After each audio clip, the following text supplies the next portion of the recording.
and welcome to this week's episode of Step Into the Quantum. First things first, chat, can you bloody hear me?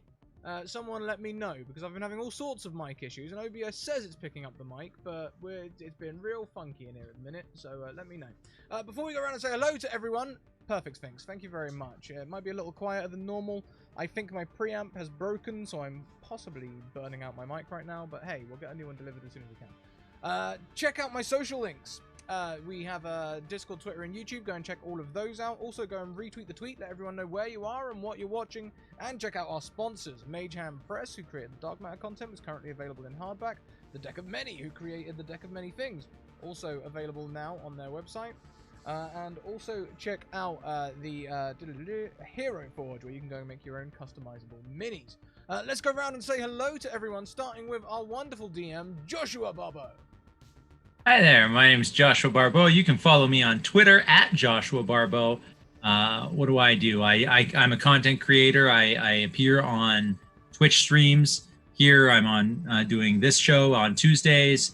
I just wrapped up a show on another channel on Mondays. And I'm going to be starting up a brand new show on Wednesdays in the new year, literally on January 1st. But you can find out all the details about that by reaching out to me on Twitter. What else do I do on Twitter? I also am writing a Choose Your Own Adventure Dungeons and Dragons story on Twitter. So that's a lot of fun. And I have books on DM's Guild. So if you want to support what I do, you can buy those books. That's me in a nutshell. I'm super excited for this episode. If you haven't been keeping track of the plot up to now, if you have missed some of the episodes, specifically if you've missed episode 3, this episode's just going to go right into it and spoil the ending. So that's a fair warning is out there now. And that's it. I'm going to pass it around. Let's see who our other characters are today.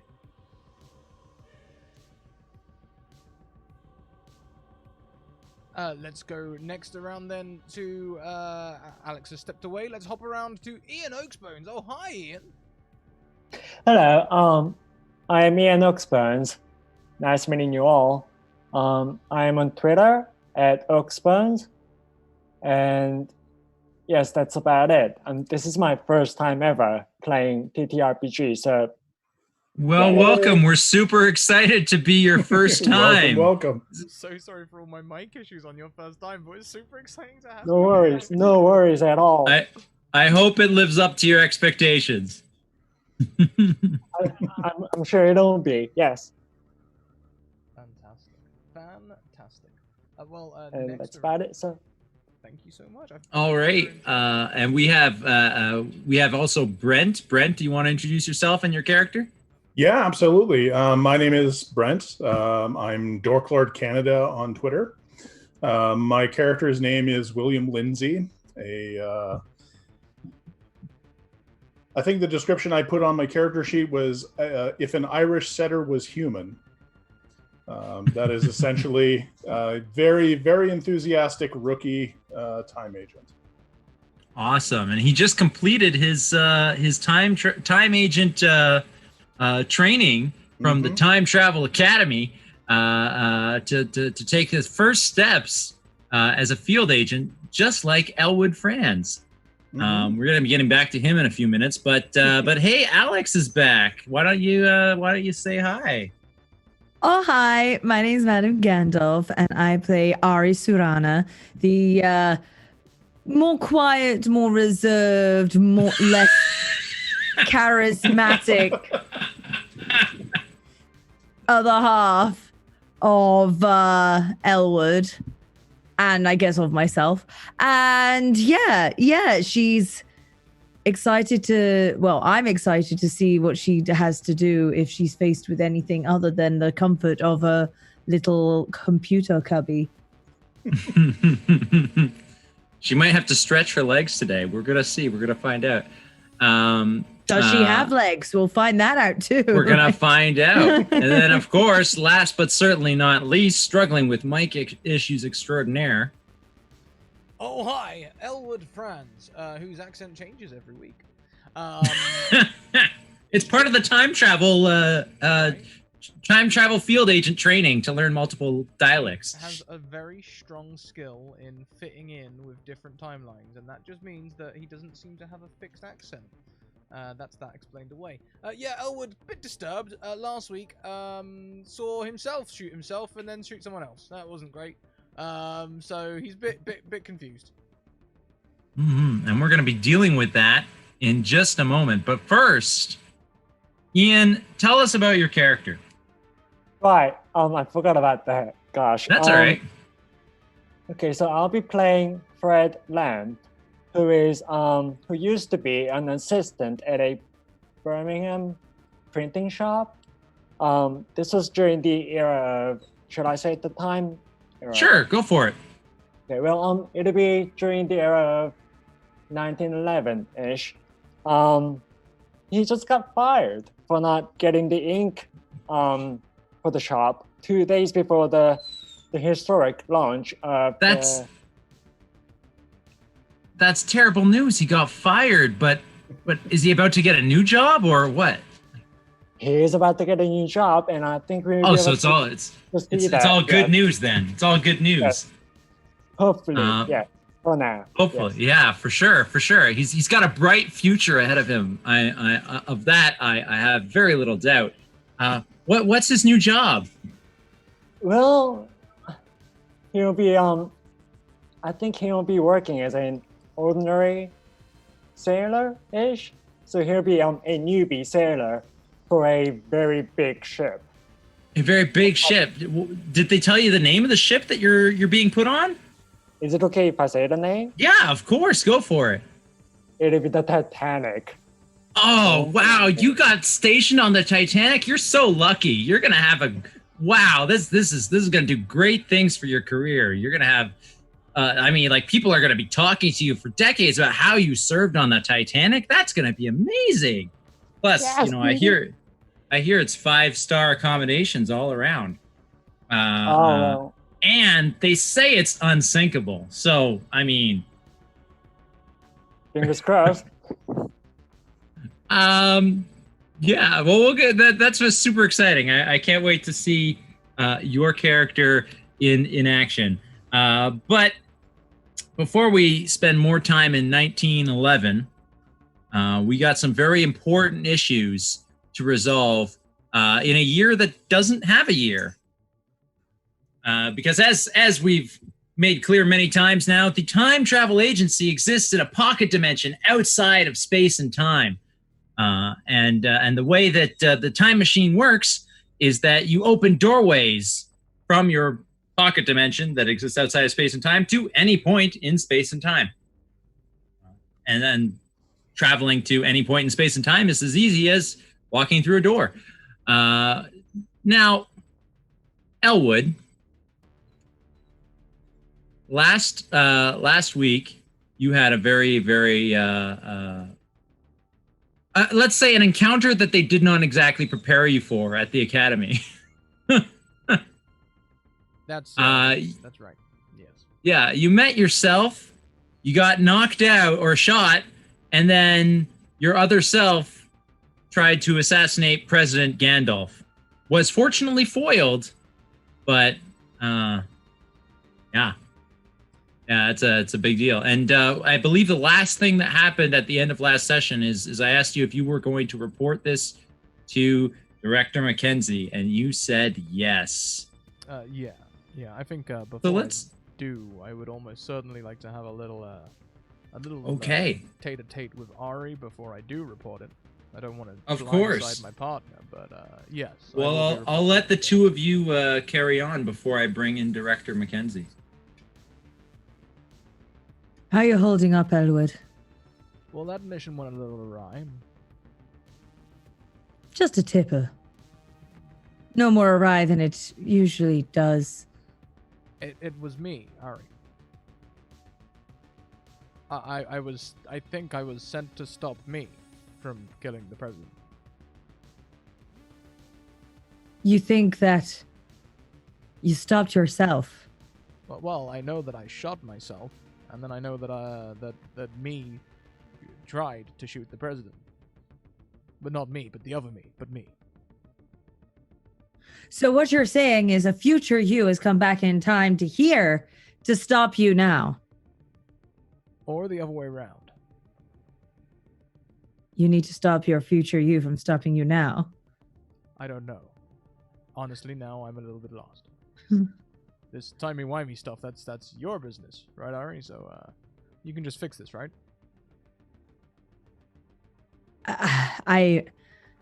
If they're from the future, I'm afraid there's very little we can try sending you forward, but the chances of interacting with yourself not causing some sort of irreversible amount of damage to every timeline we currently know is quite high, Elwood. It would be quite high.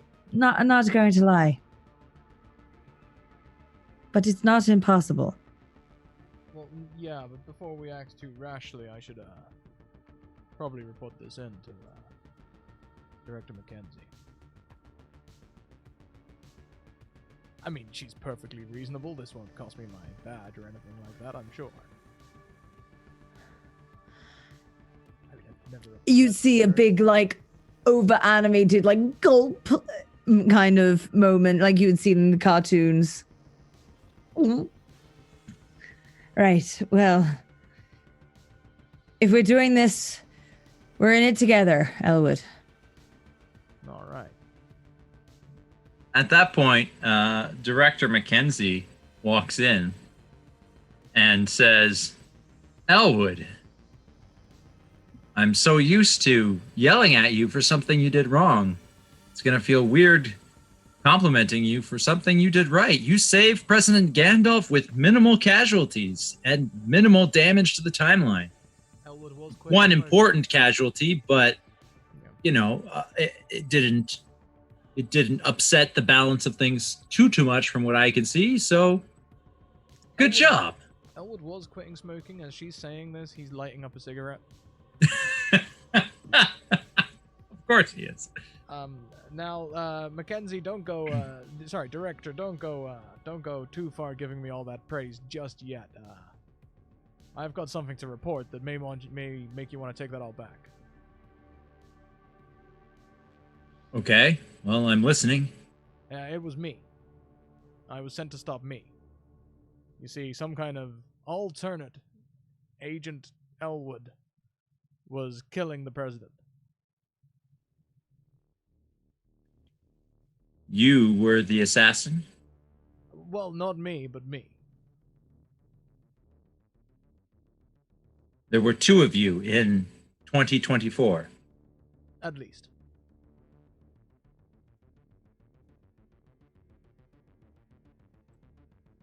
I see. I see. I'll be honest, Elwood. Of all the things you've done, or I guess that you're about to do, I'm a little... It's a little confusing here, but I'll be honest. This actually probably goes above my pay grade. I mean, come on, Director. We're gonna have to take this up to the high programmers. I've done the training. I've watched Minority Report.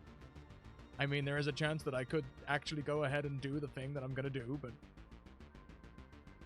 I have no. Listen, I think at this point it's best that we go have a chat with the high programmers and you tell them what you just told me. And I'm sure they could clear all of this up.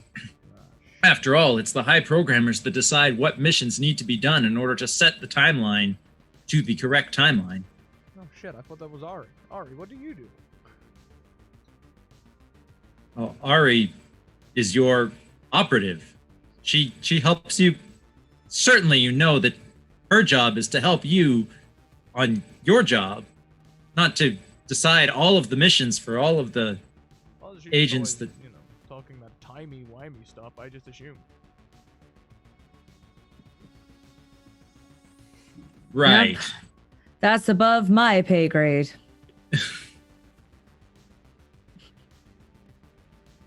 Alright, well, let's see the high program. Shall we? She gestures to the elevator that she walked out of. Alright. She walks into the elevator. Elwood, I'm assuming you're following Ari. Are you also going with them, or are you going to stay here? I'm also following. Fantastic. So the elevator goes up to the top floor. You've never been to this floor. This is where the high programmers hang out. They monitor all the timelines, and some say that they're even omniscient and that they can perceive all of the ripple effects of changes to the timeline, and they're there to set history on track the way it's supposed to go. Anyway, you walk in. It's a nice, big white room, and there's people in white uniforms going about their business. They don't seem to pay any attention to you. And as Director Mackenzie is like, trying to say, "Excuse me, we need some assistance here. Excuse me," she kind of looks like middle management all of a sudden, which is a weird way to look at Director Mackenzie, who's been in charge of you all this time. But nobody seems to be paying attention to her. And then suddenly, this one guy seems to appear out of nowhere. And he says, "Hello, I'm here to assist you, Director Mackenzie and Elwood and Ari." It's as if he knew you were coming. He has a name tag, and it says, "Hi, Programmer Jared." And he smiles. "Right this way." And he takes you to his office. Does he give you a weird vibe, Elwood? To be honest with you, Ari, most people in this building give me a weird vibe. Fair enough. Especially that, what's her name, the clumsy one? Kilroy? Yeah, that's the one. Wait, Jared, you can hear this?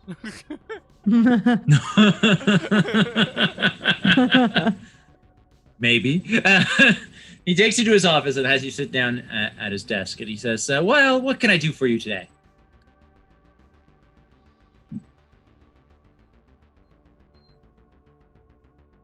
Multiple me's entered a timeline with opposing missions. Really? Yes, and it looks like that they're trying to eradicate each other. Well, one shot me for certain. You say you encountered another you on your mission, and he shot you. Yep. He taps his desk a few times.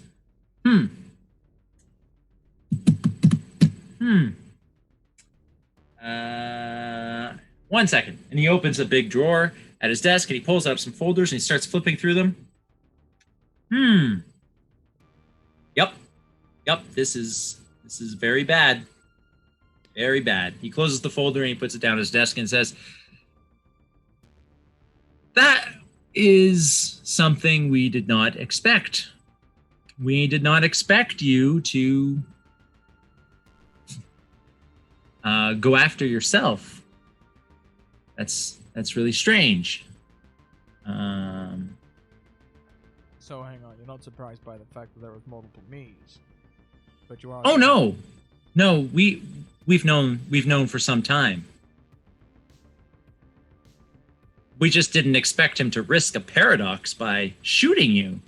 I mean, that could destroy all of space and time if he's not, if things don't fall into place in the right way.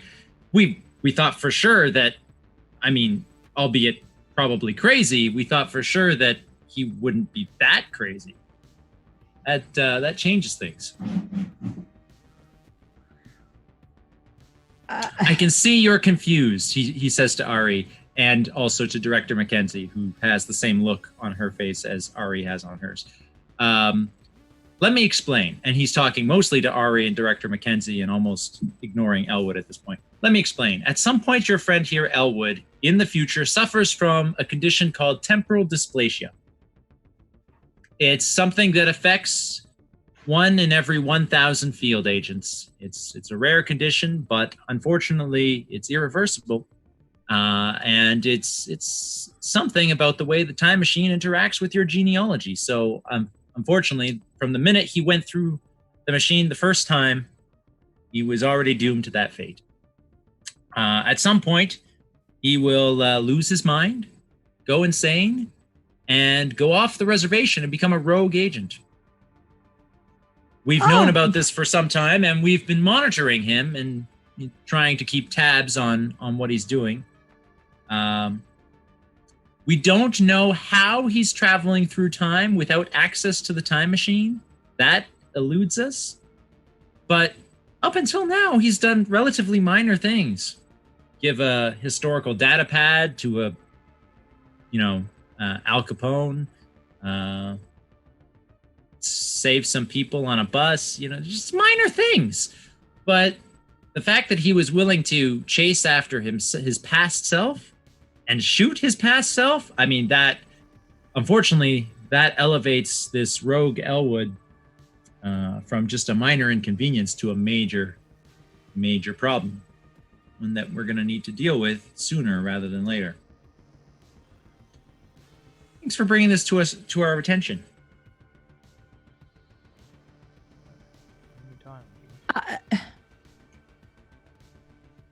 So basically, you're just absolutely fine with the fact that he is just doomed to this fate, and there's nothing that we can do about it. Well, it's not going to be for... He still has a distinguished record up until that point. And we're not just going to, can a good field agent just because at some point in the future he goes rogue. Kind of a wasteful organization do you think we are?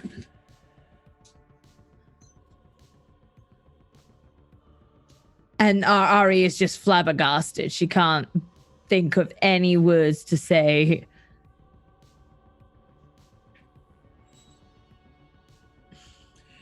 Well, let's see. So since this is a bigger problem than we thought, Director Mackenzie, we're going to need to send someone after this rogue Elwood, and we're going to need to bring him in.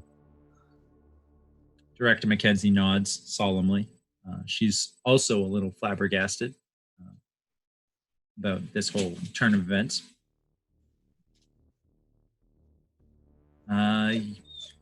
Naturally, we can't send Elwood. Yeah, you understand that. We thought for sure that he wouldn't risk going to the same time periods that Elwood was, that he already knew he would be visiting. Now that he has, we need to, unfortunately, bench you, Elwood. We need to put you somewhere safe.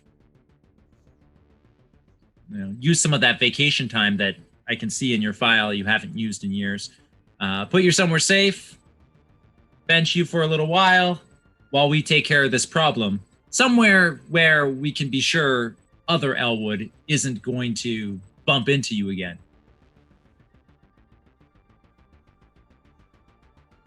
Well, all right. And Director Mackenzie, like I said, you're going to need to send a team after them.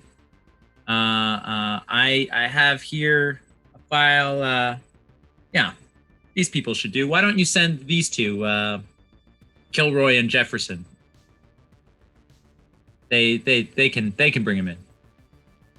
Director Mackenzie says, "Well, I've got them on a mission right now, but I mean, time is relative, so sure, I'll send them after Elwood."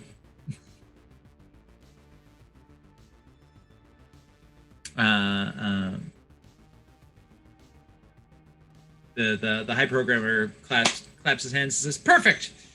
Then it's all settled. Elwood's going to be sent on a little vacation.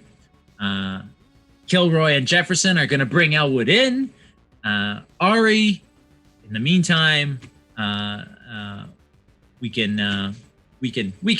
He looks to Director Mackenzie. We can hook her up with someone else in the meantime while Elwood is on ice. Sorry, that's that's not the appropriate term. On vacation. Yes, that's right. Director Mackenzie says, yeah, well, we did just get some new field agents. I guess I could pair Ari with one of them until Elwood is back from his vacation. And the high programmer says, yeah, that'll be great. All right, is there anything else I can help you guys with?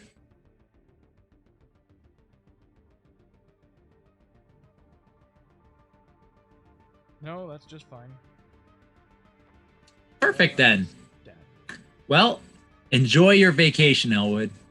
I'm sure you've earned it.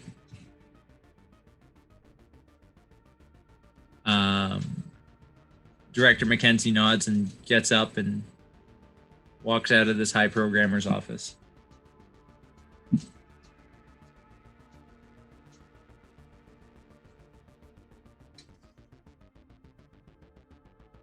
Well, that was fun. Okay. Well, that was fun. I think you're muted, Alex. Unless you were... sorry. I was like, saying that could have gone worse. I mean, it could have gone better, but it could have gone a lot worse. I mean, I suppose I could use a little vacation. Maybe I could head down the laser range or something.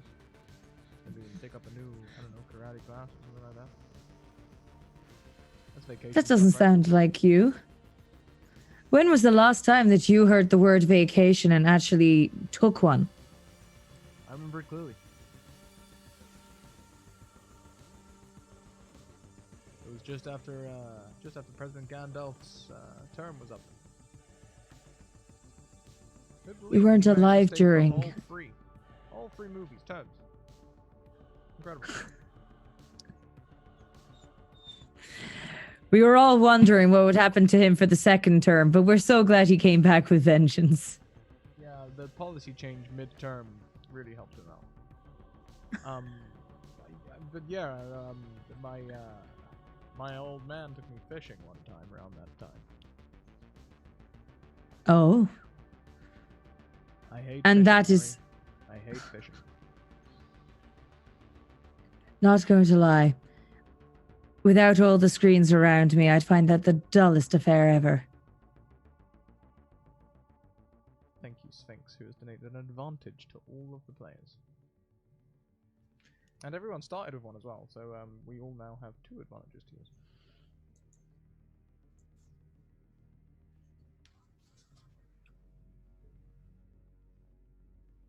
Well, Director Mackenzie turns to both of you and says, well, I'm sure this isn't exactly what you were hoping, but if the high programmers decided to do it, then it's probably for the best. Elwood, we're going to send you somewhere. Don't worry, it'll be somewhere nice, somewhere you can relax and enjoy yourself until this whole matter has been resolved. And Ari, I'm going to introduce you to your new field agent.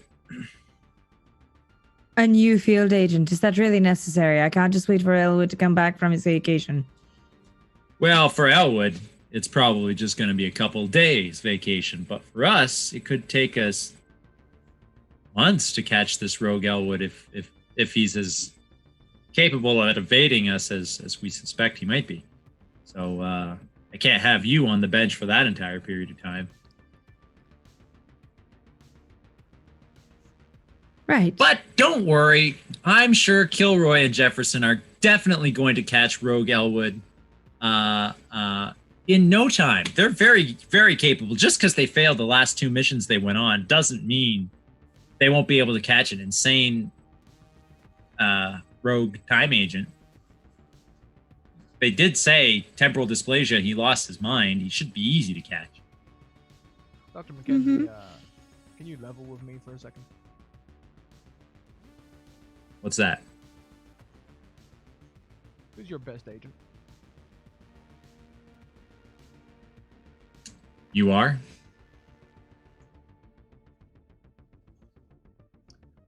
I guess I'll enjoy my vacation. Good luck. Elwood, you know I can't send you after yourself. Wow. You know that's insane, right? Talk about conflict of interest.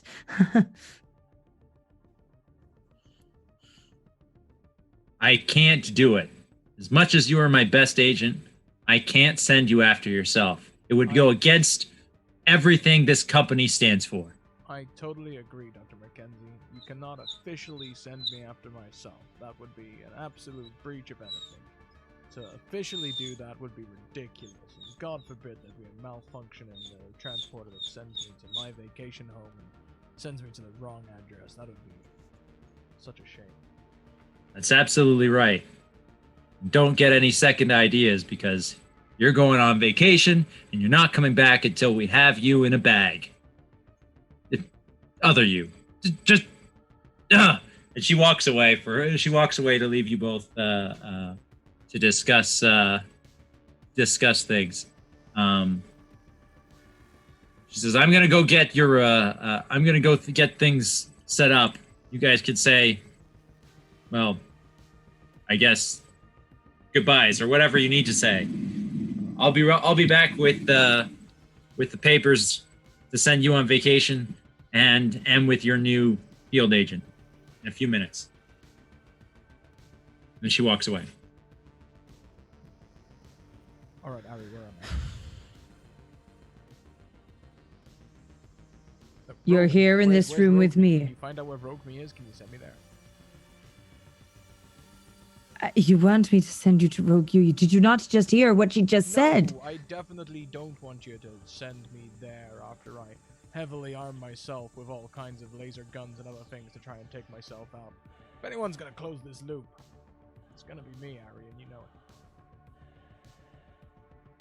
I'm never going to be able to convince you otherwise, am I? Well, I mean, I don't think I need to convince you or you need to convince me. I just want you to try and picture for a second any agent supported by Kilroy trying to take me down. If I was an Elwood, where would I be? Well, probably looking to see what our next mission would have been if you had been our agent. And I believe they issue those missions before we go out, right? Do you have that information?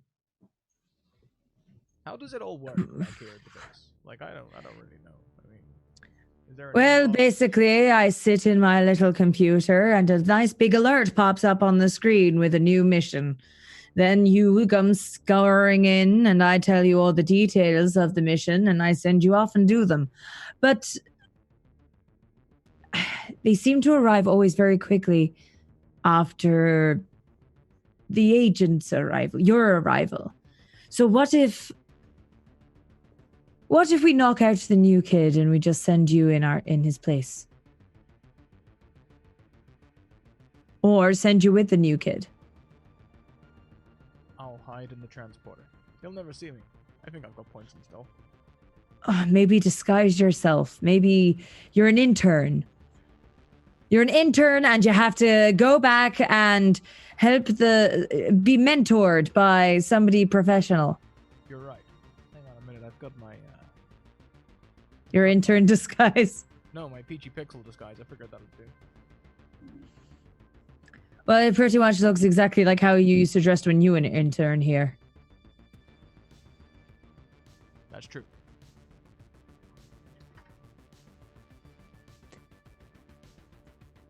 Wow, I could never tell it was you. I know. A fantastic disguise, Elwood. How do you do it? Well, I start with the hat usually, and then once the hat's on, I go for maybe some glasses or maybe a tattoo. They're always good. Some sort of distinguishing mark that people will remember. You know, and then it dominates the description. They go, oh, hey, do you remember that guy? He had the big scar on his face. You know, it's people like you that make me question my sanity. Well, yes. So our plan, Josh, is to hide me in the transponder So when they send the new guy, I'm right there with him. Ah, I see. You want On to the new mission. Because we decided that the most likely place Elwood is going to appear is where his next mission would have been, had he not have been fired. Or not like fired, but put on sabbatical. Of course. And you're assuming that his next mission is also going to be whatever mission they're going to send your new field agent on? Yes, that's our assumption. Okay. Director Mackenzie comes back with the gentleman with her, young, fresh, new field agent, very excited to go on his first mission. Why don't you?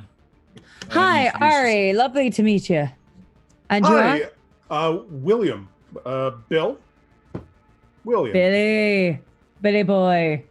Billy Boo Boo. Sure. Billy D. Yeah. Billy Jimmy.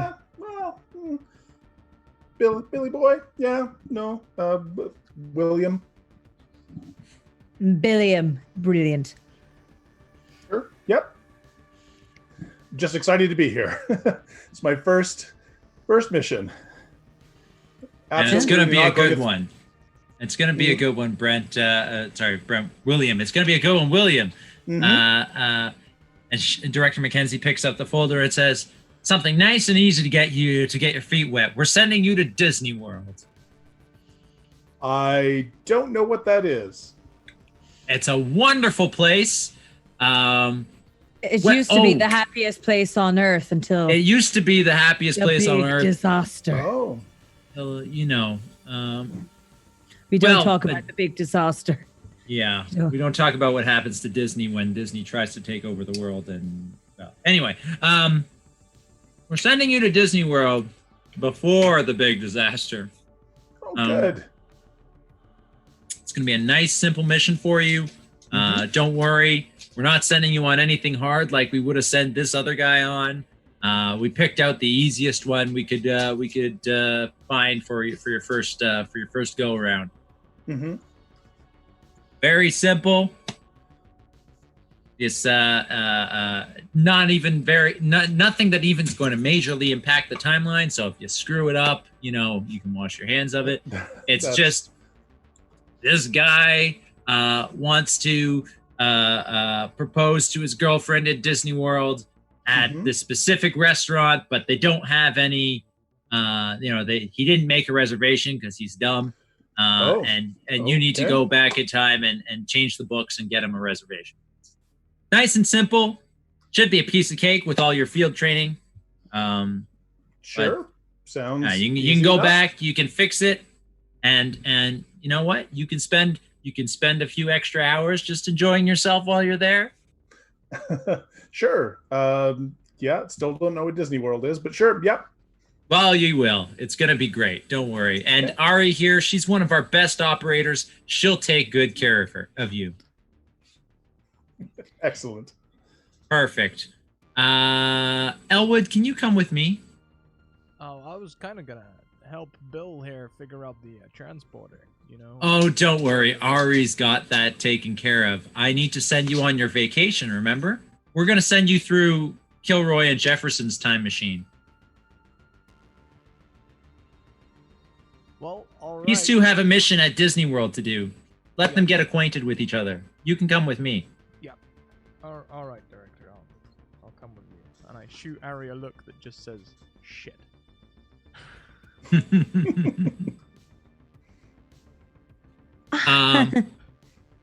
So she leads you away, leaving Ari with William and a folder that says Disney World, and in small letters, fine print beneath the title, it says,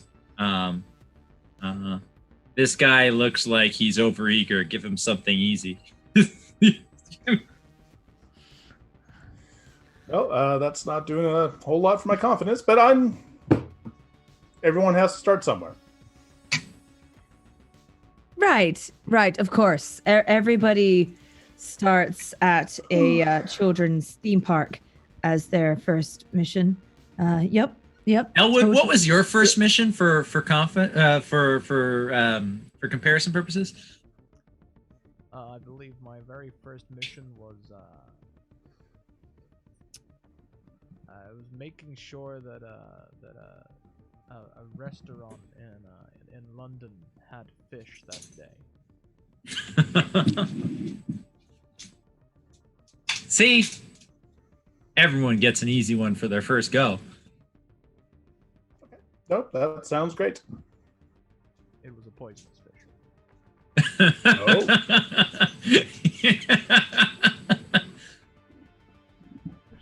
Well, hopefully I won't have to use poisonous fish on this mission. Elwood, you get taken away into an office that looks a lot like Ari's, but it's the only difference being it's got posters up for bands you don't recognize. Kilroy has personalized it a little bit. She's sitting there chewing bubblegum loudly. Says, "Oh, hey, Elwood! I hear Jefferson gets to go after you. Who would have thunk?"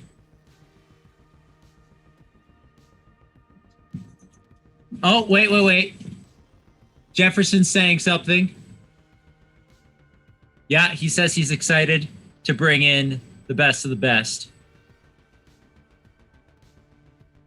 Tell Jefferson to watch out for his legs. I like to shoot at the feet first. It makes it an easier target.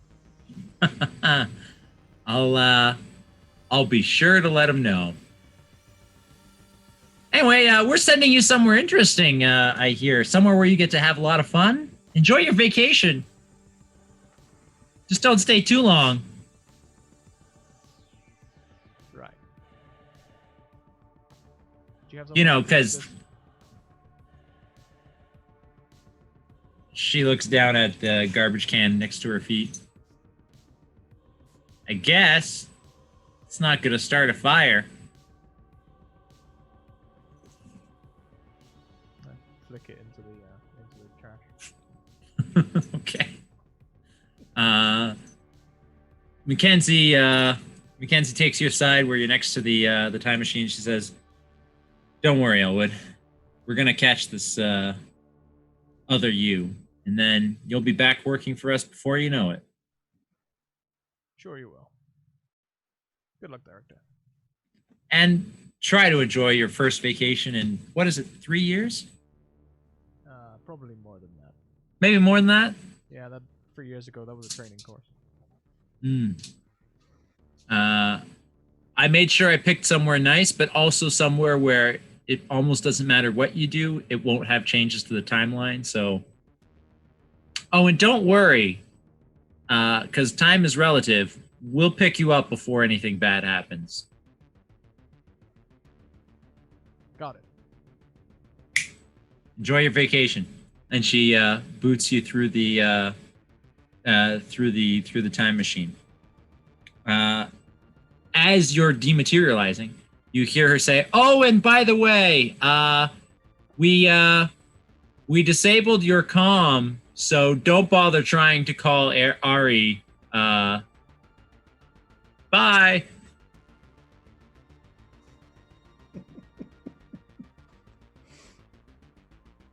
Next thing you know, you are bumping into Ian's character on the deck of the Titanic. Oh, hi. Excuse me. Hello there. Ian, you're pretty sure this guy just appeared out of thin air. Wait, you weren't there, but now you're here. Wait a sec. Who are you? My name's, How did you get here? my name's Franz. I was just on the roof up there, and I fell. Fortunately, landed on my feet. Thank you. Wait, but I didn't hear the. Okay, okay then. Right. Say, Good to look at meet that you. workmanship. That's really nice. See that on the furniture there? Isn't that pretty?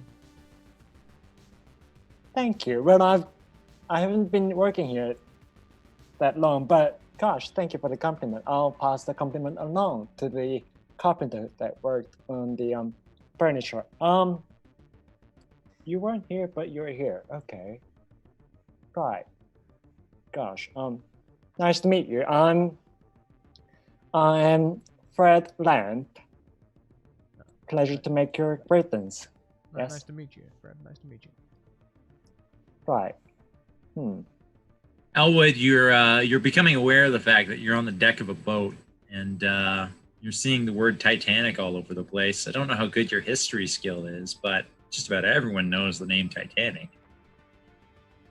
Especially because James Cameron just released Titanic 6, The Unsinking.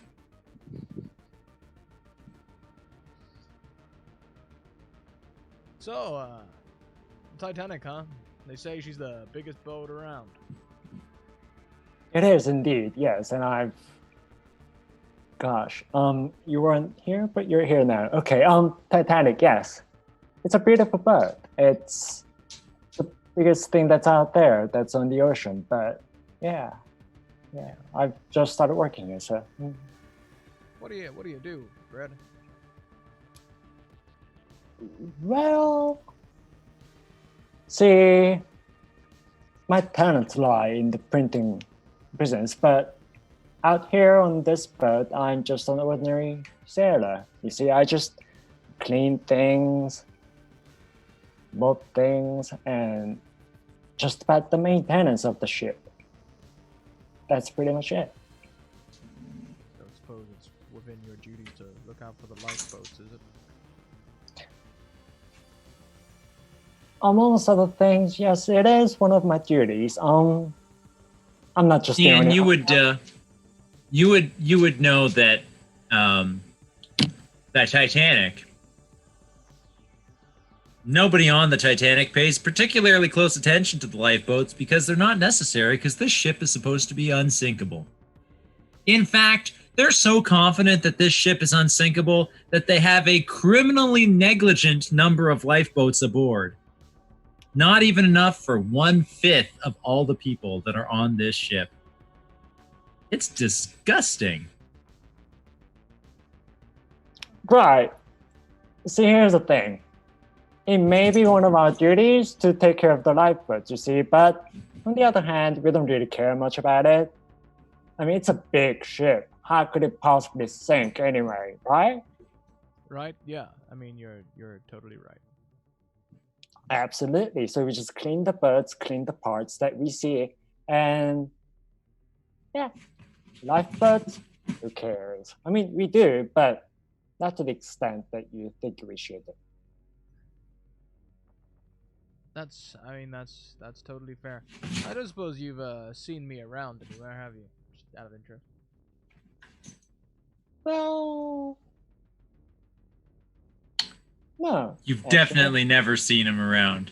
In fact, up until he literally appeared out of thin air, you've never seen him before in your life. I mean, you know, you weren't here, but you're here now, as I've said before. So, I mean, I haven't really seen you before. So, no.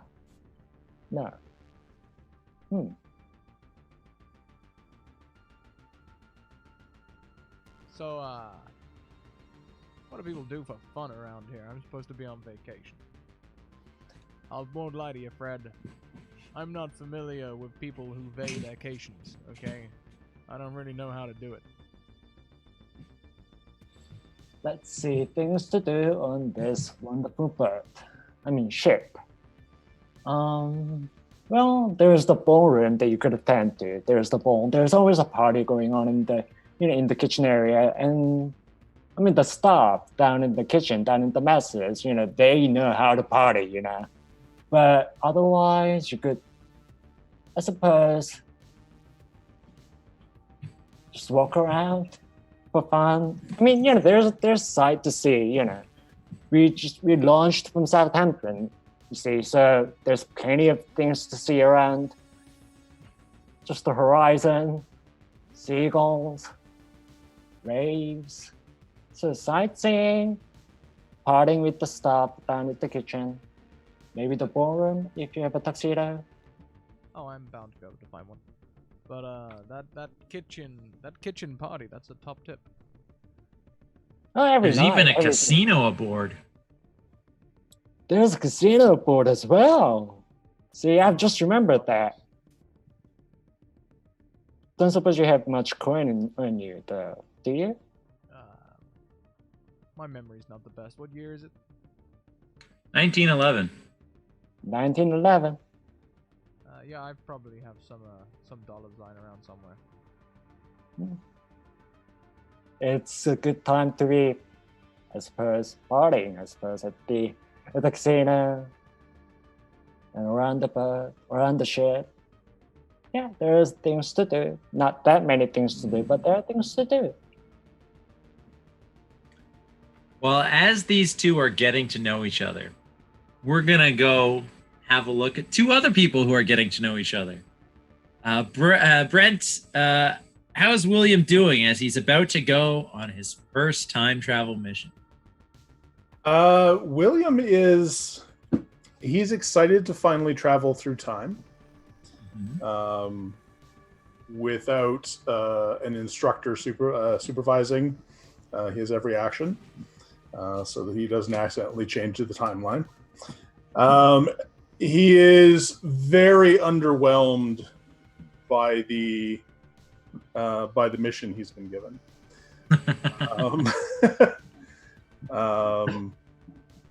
But he's confident, very enthusiastic.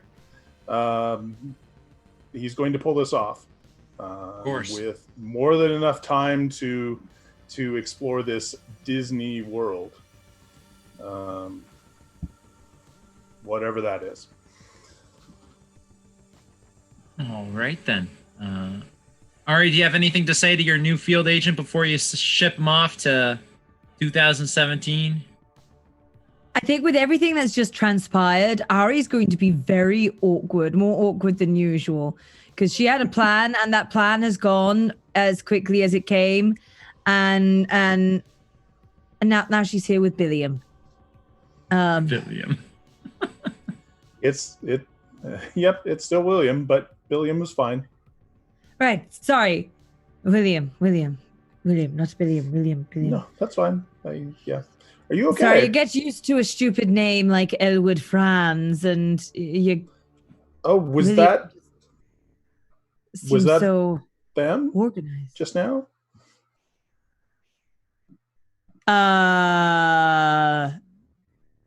No, that was an intern. Oh.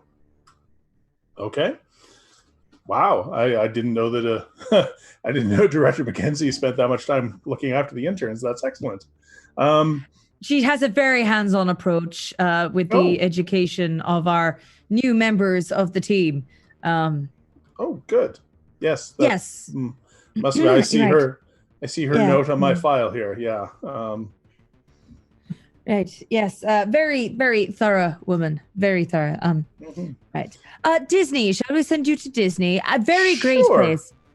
You Sure. might. Do you have any issues with talking animals?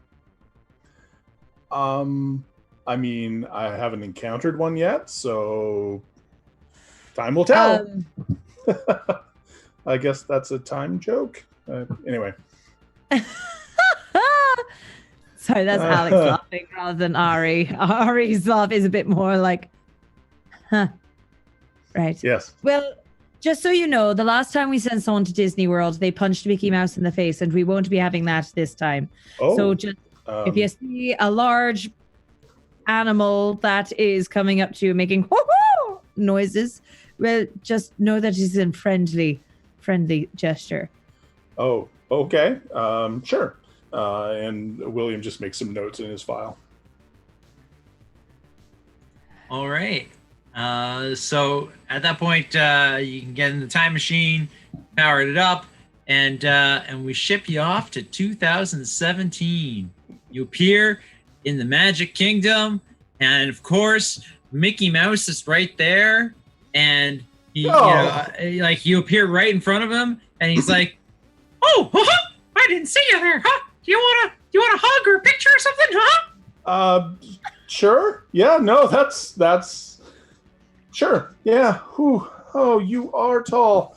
All right. Hi. Oh boy, yeah, I'm a pretty big mouse when you get to know me. Mm-hmm. Nice to meet you. Nice to meet you. Sorry if I'm Mickey. I'm William. I warned you. I warned you, Billiam. I warned you. Yep, you did. He is very frightening. All right, Elwood. Sorry to interrupt you, Billiam. Elwood, as you are trying to listen to all the various things Fred is telling you that you can do on this ship, you hear in your supposed to be turned off earpiece. What did you just say, Ari?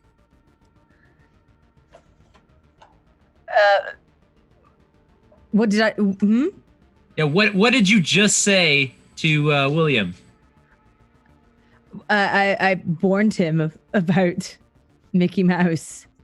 Yes. I warned you, Billiam. I warned you. You hear that, Elwood?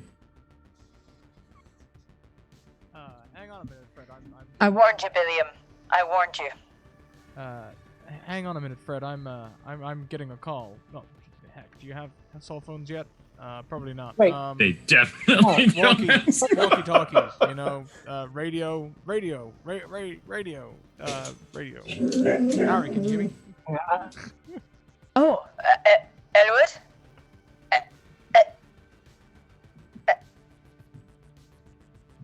Elwood, is that fucking you? Sounds like it to me. Can the new kid hear me? Brent, you can't hear Elwood, but you can hear Ari talking to Elwood. Are you talking to somebody else right now, Ari? Oh boy, I'm just talking to you, buddy. Huh? Yeah, thanks, Mickey. I'm just gonna go. I'm over just here. talking to the cat. Thank you so Don't much. worry. I'm very close to my cat. Don't worry. I'm just talking to the cat. I also named it Elwood. That's very odd, but strangely endearing. I have attachment issues. I'm on the Titanic, Harry. There's a staff member here who's on to me. I appeared right in front of him. You can probably Who are hear you me, too. talking to? Radio. I'm you know, sometimes if you shout loud enough, you can pick up things. That's Wait, but I don't see any wires. I mean, gosh. Oh, okay. Oh, right. Huh. Yeah. Oh, Right. I guess I must have. Fred, you would also perhaps know.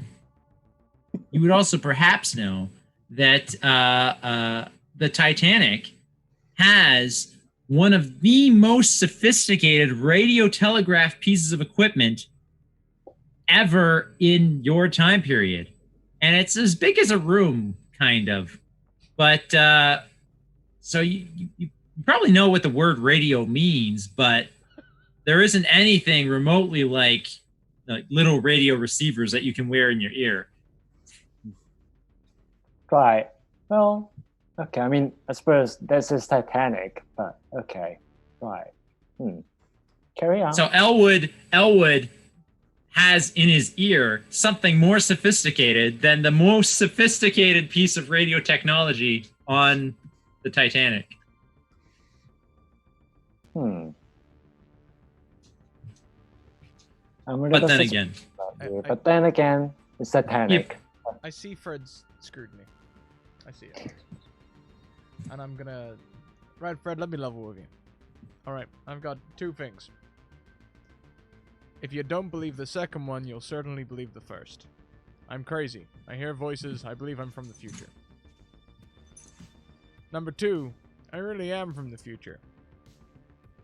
The ship's gonna sink. Nearly everyone dies. Harsh. Dr. McKenzie said I couldn't change anything here, so... Yeah, I mean, live like it's your last few days. If you've been saving up any money, you might want to go and blow it on the casino and, I don't know, something else. Oh. Wow. Okay. Might take me a while to process that. The ship is not going to sink, young man. Oh, you'll be surprised. Trust me. It hits hits like a rock or something. I don't know, a big something, and like it cuts all the way along the hull, fills the bottom engines, and then the whole thing just goes down. It's a tragedy. But It's a Titanic. I mean, how big this? No, wait, no. I understand. I understand. But if it's any consolation to you, it does change health and safety forever. You don't say. Okay, well, no. Might take me a while to process this. Well, like I say, But the ship is not going to sink. If you don't believe the second one, then you can believe the first one. I hear voices. I think I'm from the future. You weren't kidding. Well, while you're trying to decide whether you believe him or not, William. Yes. What are you getting up to in Disney World? Well, the first thing I'm doing is I'm getting away from this enormous high-pitched mouse.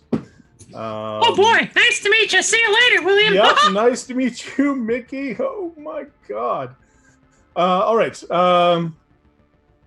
And then Ari, what was the name of the restaurant that I'm supposed to be arranging this reservation at? Hang on. There's a whole bunch of restaurants. Here at Disney World. I'm trying to remember whether you wanted a fancy one or you wanted a plain one or Disney World. I believe you're at the Magic Kingdom, right? You're at the Magic Kingdom? Sure. Yep. Do you see a big, large castle, or do you see a huge golf ball? Or do you see a large tree? All excellent questions. Josh, what do I see? You're at the Magic Kingdom, so you see a huge, large castle at the center of the park. Okay. Excellent. I see an enormous castle.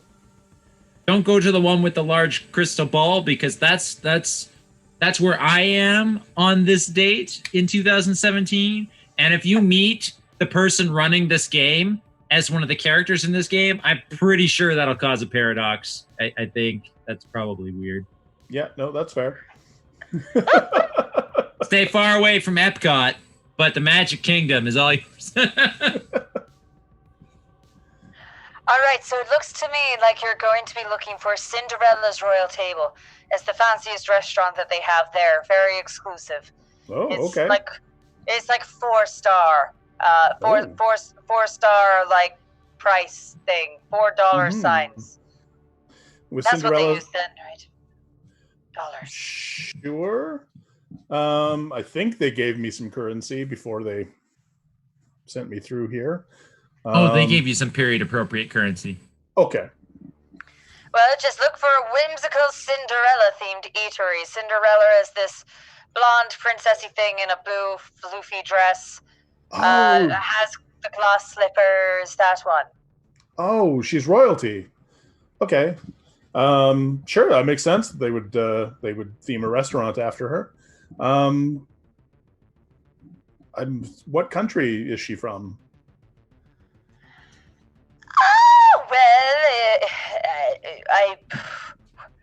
I believe Disney puts her in France. Oh. I believe. Now I'm double checking it. But you'll Belle find her. is from France. I don't know if Cinderella is also from France. I think Cinderella's England. I mean, it's fairy tales. It's France. It doesn't matter. It's fancy Germany. Exactly. It's fairy tales. Fancy Germany. Fancy Germany. Well, either way, you're going to want to head yourself to the big castle and say you're on the feckin' list. All right. And sorry, what's the name of the gentleman I'm supposed to put on the... Oh, right. It would probably be helpful if I gave that to you. Looks like you're looking for... And who are we looking for, Josh? I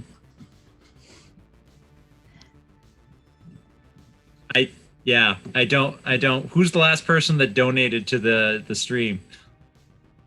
It was Sphinx. Yes, it was Sphinx. A person called Sphinx Ral. A person called Sphinx Ral is supposed to have reservations, but doesn't. Excellent. All right, You're gonna be looking for Sphinx Ral.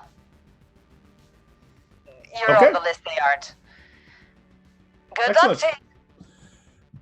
Thank you. And I make my way to Cinderella's table. Fantastic. All right, so you're on your way to Cinderella's table. Elwood is trying to, either convince Fred that he's insane or that he's from the future. And Ari is doing what?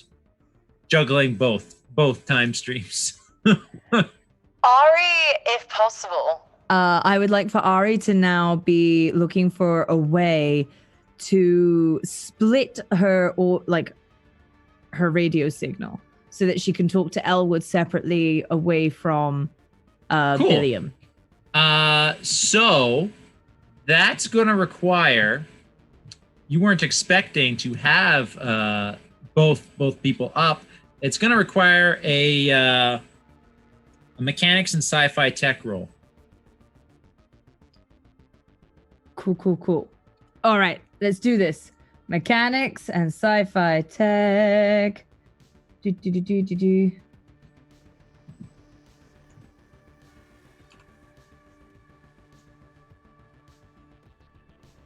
Zero Oh, dear. successes. No. 0 successes. Do you want to use a reroll or something? Yeah, I'll use one of my rerolls for that, please. Go for it. You also have 2 auto successes if you'd rather burn one of those. I got 3 successes this time. I'll go with this. That's perfectly fine. Yeah, so you found a way to jury rig it to mute one and mute the other so that you could talk to them one at a time. You weren't. Your thing wasn't set up to have 2 feeds. It's almost like somebody must have done this on purpose. Hotwired it to send you Elwood's feed when his thing was supposed to be turned off. Maybe you have a director that's on your side after all. Who knows? Oh, Elwood, do you hear me? Loud and clear, Ari. Elwood, I managed to separate the signals. Now I'm no longer going to be coming in through frickin' Billiam's one as well. How is Billy doing? Well, he's at Disney World. He didn't punch the mouse, so he's already doing better than you did. Hey, we don't talk about Disney World. What happened at Disney World stays at Disney World. I know. But, he's on his way to find Sphinx Rill. Same kind of rookie mission as per usual. Find somebody kind of obscure, have a little conversation with them, and then go on their way. Just a nice little ego boost mission. So, we have... So have you been killed by yourself yet? No, but I'm hoping I'll turn up. Although I don't have a weapon. I'm hoping maybe that my new friend here, Fred, can help. I told him about me being an agent. I don't know if he's decided that I'm crazy or that I'm ready from the future yet. Did you tell him about the iceberg? Oh, sorry, Fred. It was an iceberg, not a rock. You told him it was a rock. I knew it was something that the ship hits. I mean... Well, what's your definition of a rock anyway? Ice is a rock, iceberg, same thing. Of frozen water. It's an iceberg. What is ice. Got minerals in it? Rocks and It's minerals? a berg of ice. There's not many other kind of bergs. Salt as well? Salt's, Saltbergs? Oh no, wait, salt melts ice. Anyway, how long do you think until the whole ship crashes? And why would they send you to a place where a ship crashes for vacation? How can icebergs exist in the sea if salt melts ice? Is this whole thing a lie?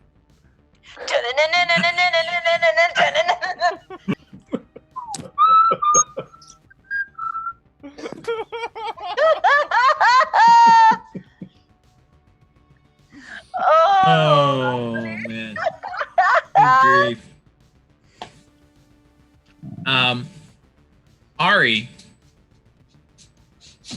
if you really wanted to find out whether or not Rogue Elwood would be showing up in 1911, you could always, snoop around the offices. Yes, please. You do happen to know, I mean, it was slipped a few times that Kilroy and Jefferson were being sent after Rogue Elwood. So they would, in theory, know where, Jefferson is, in theory, being sent to wherever they expect him to be. But then you'd have to leave, Rookie Billiam to Disney World by himself. Can he handle that? And can you handle being stealthy and sneaking into Kilroy's room and finding out where their mission is located? All of these ifs. Can I maybe hack into the email of the other, transporter person? The other operator? You would think... Operator. You would think... you want to hack into the communication system so you can hear them talking? Ooh. Yeah. That might be difficult. I mean, in theory, it's possible. Because Elwood has been hacked into your system when you should only have a feed for Billiam right now. Right. But exactly. But it would be very difficult. You would first of all need to have Kilroy's transponder signal, which if you don't know that, you can find that out by, reading it off the side of her computer. But again, that would force you to sneak into her room. Or coffee. I can come in with coffee. You could come in with coffee and spill it on her keyboard. Yeah, and then while I get on the keyboard, I will read the little thing. It's fine.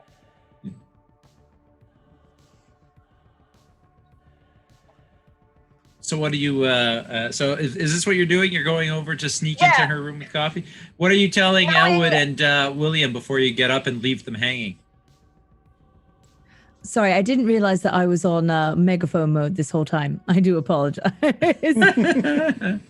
But she'll go like, Billiam.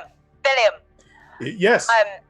I'm so sorry. Terrible bladder issues. I'm gonna have to head to the ladies' room for a while.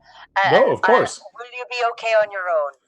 Sure. I'm getting close to the restaurant now, I think. There are a lot of giant animals around here, aren't they? But we're fine. Haven't punched any of them. Fantastic. Already amazing progress. Thank you. All right. I'll leave you be there, Billiam. And Ari will set down her headphones and look towards the door, as this is something that she isn't used to doing. This isn't where she's used to going. And she will make her way over to the staff room. And because I'm guessing with all the people working at this place, they have to have some sort of staff room. They have excellent staff accommodations, especially because they usually keep you here for months on end with no days off.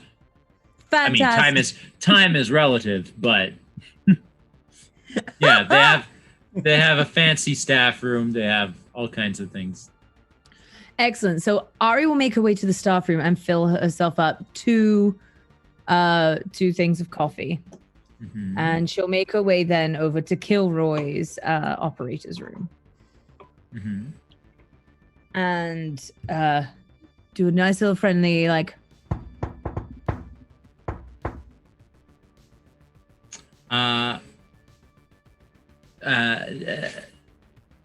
you knock on the door. Is there any response? There's no nobody answers the door. You hear what sounds like Kilroy yelling on the other end of the door. Ari puts her ear up against the door and listens in. She says, she's saying, Jefferson, no, go the other way. Go down the other tunnel.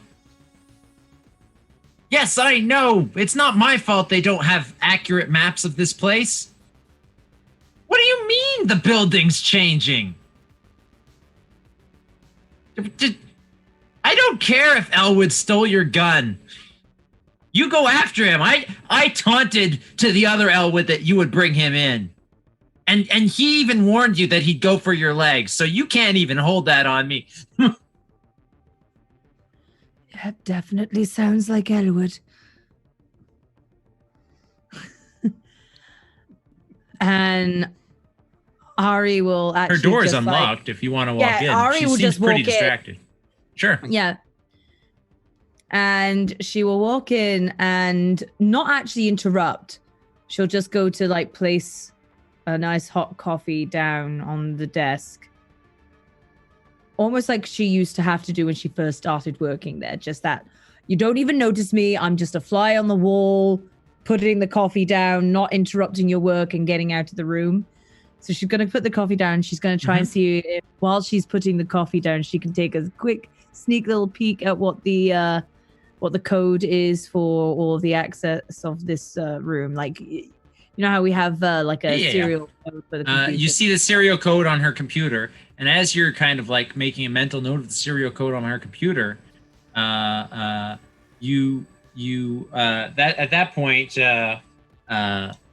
Kilroy picks up the coffee, sips it, and then almost spits it out. It's like, ugh, is this decaf? Well, you know, you've been working for so long, I was sure you had to be getting off of your shift soon. No, we're pulling an all-nighter, but thanks for the thought anyway. This partner of yours is, well, I guess this fake partner of yours is a pain in the ass. Yeah, fair observation. Don't really know how I put up with him all this time. He's like the wart that has been growing on my side this whole time. Yeah, to keep the other wart growing on your side company. Good luck with Elwood. Good. As you start to leave, you see over her shoulder on one of her screens, it happens to say 2029.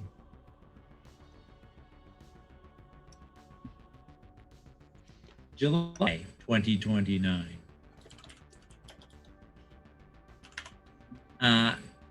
And if you'd like, you can make me a brains plus, I will say, program check.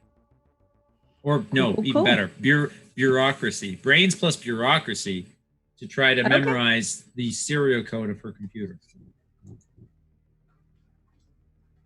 Damn it. Can I maybe just use my auto success? Was it? You only needed one success and you got one success. So cool. There. Use an auto success when you don't. I had 8 out of my 8 possible points. One. So yeah, you memorize her serial code, and you got the date that apparently Jefferson is fighting Elwood in. Excellent.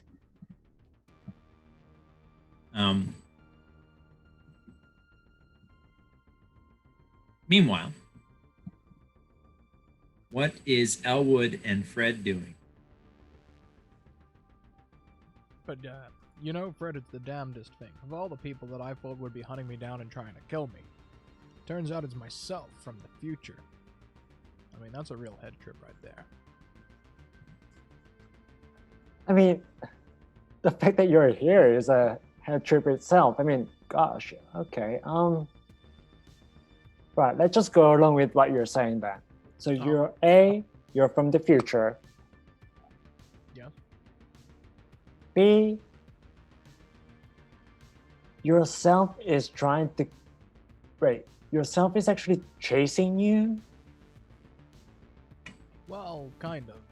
Apparently, in the future, I get this... I really do go time crazy. It's called time dystopia or something. Right, okay. And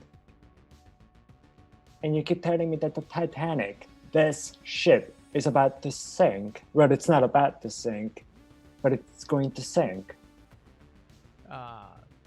Yeah, it definitely sinks. Tell me, how far out of port are we? What, a couple of days? You're only a few hours out of port.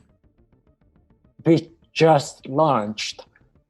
Oh, don't worry, Fred. You've got enough time to start a whole romance. They can make movies about it. Okay, right.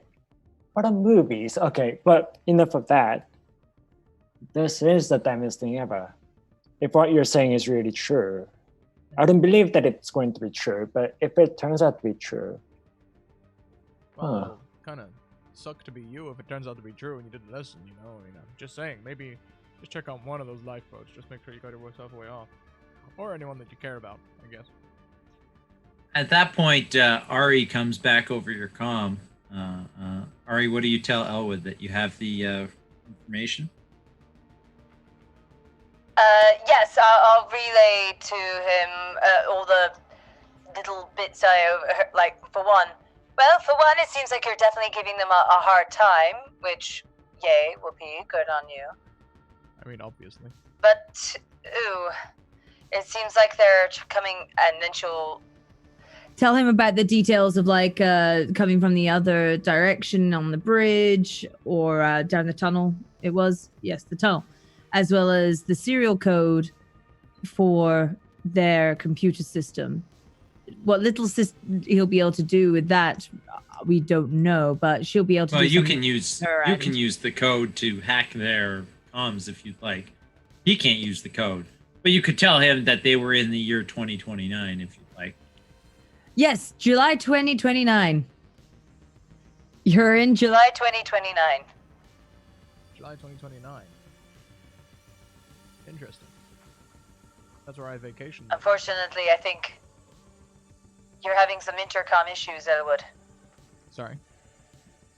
There we are. Sorry, I leaned back slightly, and with my new mic issues, that's terrible.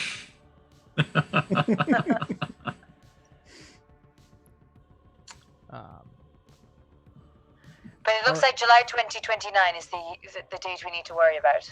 Well, I'm stuck about a century and a decade behind. Could you maybe move me forward somehow? And, hey. Director Mackenzie says that no one here is going to matter, right? So maybe we can convince my new friend Fred here to sign up as a time agent. Well, now that I know what your code is, there's no harm in seeing if I can connect it to my own teleportation system. So, Ari, in terms of moving Elwood from his time to a different time, as we've established before, the way the time machine works is you open a door from the the pocket dimension where you guys exist outside of space and time, so that you can go from there to any point in space and time and back again. Briefly glossed over way back in episode 1, but it was touched on that in theory it might be possible to move directly from one point in time to another point in time without making a pit stop at the in the pocket dimension itself. But no one's ever successfully done it before. It would require astronomical projections on the part of the operator and exceptional risk on the part of the field agent. And it sounds like we're just the stupid enough pair to do it. You think, being that you're, for whatever reason, hooked up to both Elwood with your comm and Billiam, that you could maybe use Billiam's comm as a focal point to bring Elwood forward 100 years in time. But you'd need to have a stronger signal from Elwood. Elwood would need to find some way to boost the signal in his comm. He'd need to find some very sophisticated, at least by 1911 standards, radio technological communication device and hook it up to his comm somehow to amplify the signal. And even if he were to find such a device while out on a boat, you would need to accomplish a very difficult role on with your sci-fi tech there and quantum mechanics to bring Elwood forward to where Billiam is located. But that would get him to 2017, a decade off, but closer.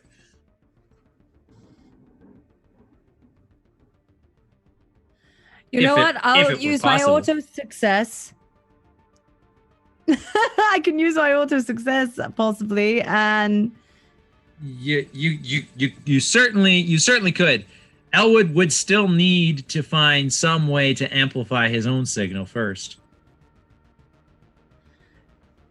somehow on that ship, Elwood. Somehow on that ship, you need to find a way to boost your signal. If you can boost your signal with the archaic technology that they have there, we might be able to boost you further into the future. I can get you as far as 2017. You might be able to hitchhike your way to 2029. All right, give me a second. Hey, Brett. Yes. My little device here, I need a booster signal. I don't suppose this ship's fitted with any kind of radio technology or anything like that. Something top of the range, brand new. Well, I mean, it's the finest ship in the entire world as of this moment. I'm certain that the radio quarters, I mean, the room where the radios, I mean, the telecommunication devices are stored. I mean, I'm sure they have some sort of things that might help you in your endeavor. However, They have a whole room devoted to radio equipment called the radio room, which is on the boat deck. But it's usually restricted to authorized personnel. as I just remember now, however, that room, the radio room, that might have things that you might need is actually restricted, you see, to authorized personnel only. So I don't know how I could get you into that room, to be honest. It's alright, I'm pretty good at talking. We can probably just talk our way in. But the thing is, though, should I help you? I mean, don't get me wrong, you seem to be a nice person at all, but you say you're from the future, and you also say that the ship is about to sink.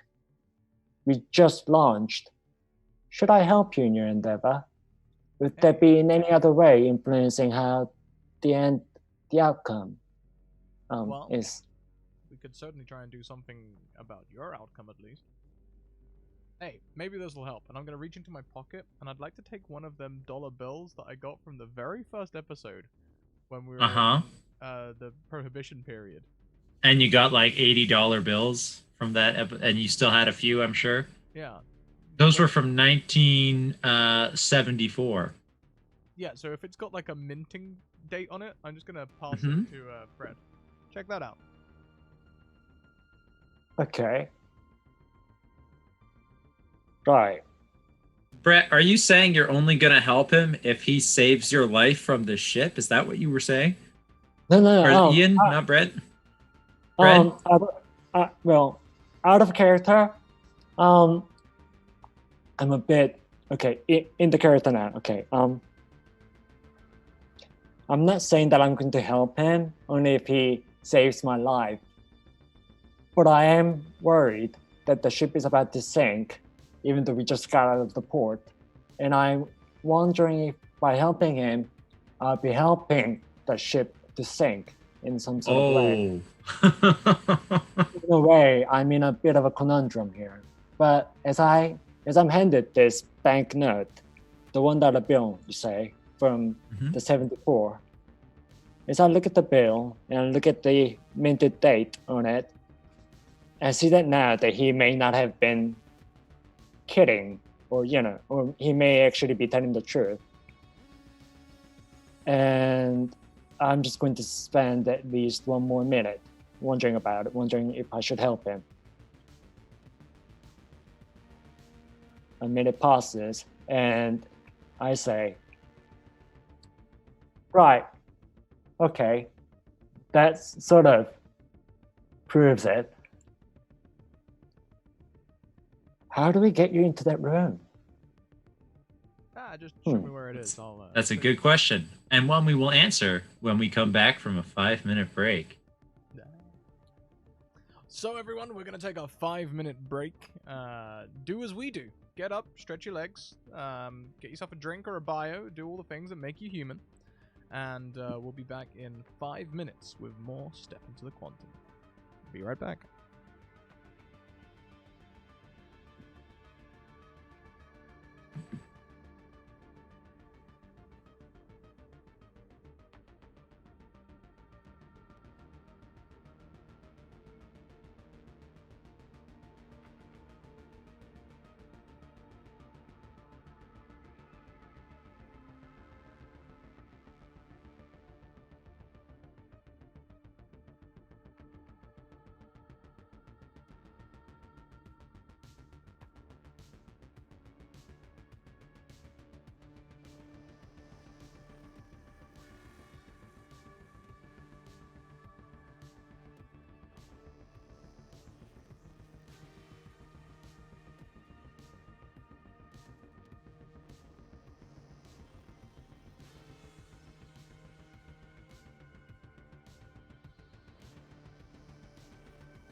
Welcome back, everyone, as we retake the tale of the step to the quantum.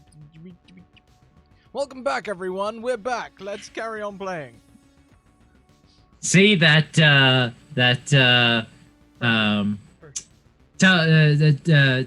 dysplasia is already kicking in. Alex, what did you just do to yourself? I accidentally censored my face. I didn't mean to. I clicked on the wrong thing.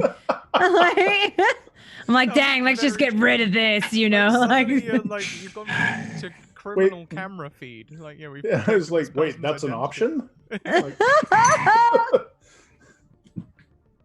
okay. It was completely accidental. I just clicked on the wrong thing. Totally fair. So we need to get to this radio room, right? Yes. But then, okay. As I look at the is it okay if I? Okay. Yeah, Well, I mean- yeah. I mean, as I look at the banknote that he just gave me, from my background in the printing shop, I can see that it is genuine, and that he's not joking around. And I consider the layout of the ship that I've just been working for the last few hours, and I realize the radio room is indeed restricted. And I'm wondering, is there like a map of the ship where I could sort of, have a look at? Yeah, there are several maps of the ship throughout the ship, and you can get to one fairly easily enough. Attached to the wall? You also, yep, attached to the walls. There's several maps up. You also, as an employee, might even have a map, perhaps. Right. I sort of I check my pockets to see if I have a copy of the map of the ship, and I pull one out and I have a look at it, and it is a fairly complicated map. Right. Let's figure this out. And while you're figuring this out, William, yes. You're just getting to the front of the line of the reservation check-in line at Cinderella's banquet restaurant in the castle at the Magic Kingdom. Mm-hmm. And the gentleman looks up at you and says, "Yes, name?" Well, here's the thing. I have a friend by the name of Sphinx Ral who desperately wants to propose to his fiancée, girlfriend, I guess, not fiancée yet, here in this restaurant. And he didn't get a reservation. He would really like to do it today. Yeah, you need to. This place is booked 6 months out. Yeah, no, I hear you. I can see. I mean, it's a fantastic establishment. People, would you believe people come just to Disney World just for this restaurant? No, Some I can people believe do. it. No, I can believe it. By this era standards, it is fantastic. Anyway, I'm wondering if there's like any way, just maybe not even. Wait, what do you mean by this era's standards? Oh, I just mean that it's. I mean, you've got Epcot Center looking forward in time, and you have like the Magic that's Kingdom. True. And well played. Yeah. And then you've got the Magic World Kingdom. of Tomorrow and all that. Yeah. Yeah, exactly. But by 2017 standards, this is top of the line. So I'm wondering, is there any way we could add him to the list just to fulfill his dream of, I mean, maybe if he just stayed for appetizers? Well, what do you mean by this era's standards? Oh, I just mean that it's. I mean, you've got Epcot Center looking forward in time, and you have like the Magic Kingdom. And then you've got the Magic Kingdom. Oh, yes. Yeah, exactly. and then Let me talk to my manager. And that would be fantastic. Thank you so much. He goes to get his manager. He brings over his manager. His manager's like, "Yes, my employee informed me that you're looking to get a reservation. But as he told you, I'm sure we don't have reservations available. Maybe if there's a cancellation, we could make a spot." Oh, so that's all. Just someone needs to cancel, and then okay, no, that's fair. I will. You know what? I will let my friend know. And out of character, I'm guessing we have something. We must have something similar to like the quote unquote modern cell phone, where I can just sort of like slide the camera over the bookings, the reservation book, and just take a picture of the. Well, you have something even better than the modern cell phone. Oh. You have something called sci-fi tech. Excellent. Maybe you have a camera implanted in the palm of your hand. It's a thing that that you could potentially have. Fantastic. Then yes, I'm going to use my palm camera to to take a picture of the page in the reservation booklet. Sure. You now have a picture of the reservation booklet. What do you hope to do from it? You also haven't heard from Ari in a little while. She went to the washroom like 20 minutes ago. I mean, time is relative. 20 minutes for you might not be 20 minutes for her, but still. No, that's fair. I mean, she hasn't been back in a while. Look, it's your first mission, and she was all like, "Don't worry, I'm not going to let you fail your first mission." And now she's in the washroom. I hope she's okay. Yeah, no, absolutely. I'm not going to push about like bathroom things. I mean, if she needs to, she needs a little extra time. That's fine. That's fine. No, I'm going to look at the list that I just got. And see if I can find. Does the booking sheet have? You want to find someone else that's going to show up to a reservation and break their legs? Maybe not break their legs, but maybe they have a bit of food poisoning. Maybe they just don't make it to the restaurant in time, and their reservation is given away. All right. Maybe they break their legs. Look, I'm not. Everything is on the table right now. Well, you are looking through the book, and there's a bunch of names.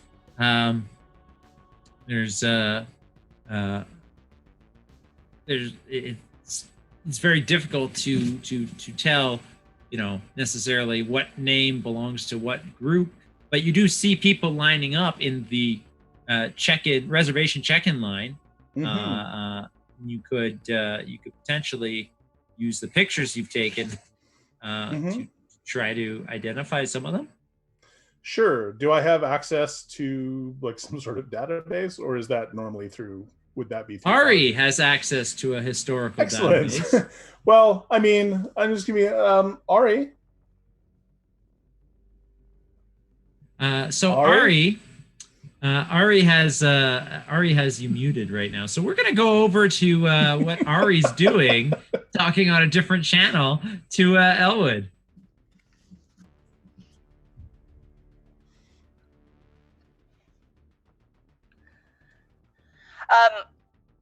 I guess what Ari's in the middle of doing is probably just listening in while she's trying to connect her little dingo. Prepare herself for the big big leap.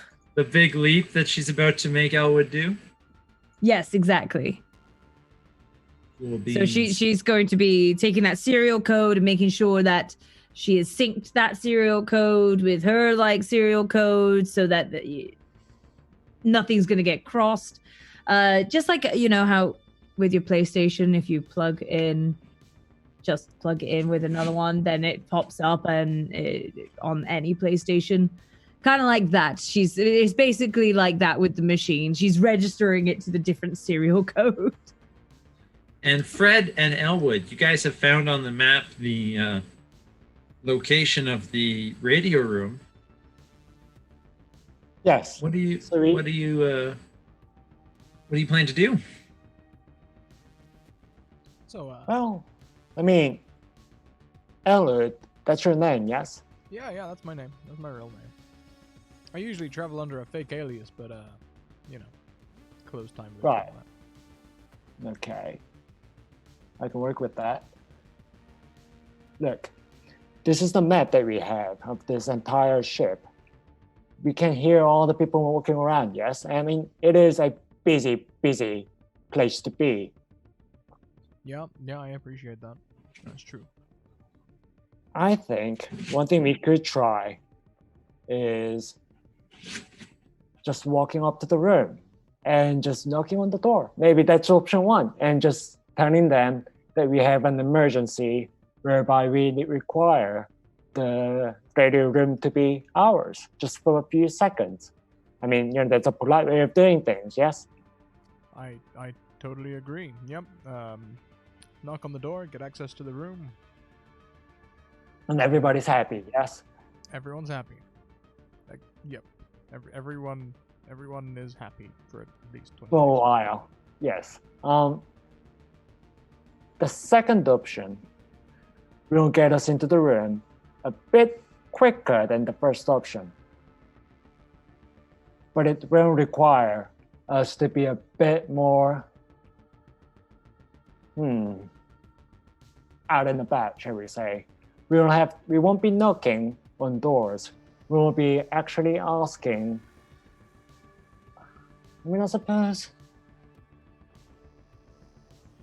there's violence and then there's less violence. I think we could just, say, look, we could be convincing, I suppose. I mean, what do you think? I mean, do you think there are any better options than the first one?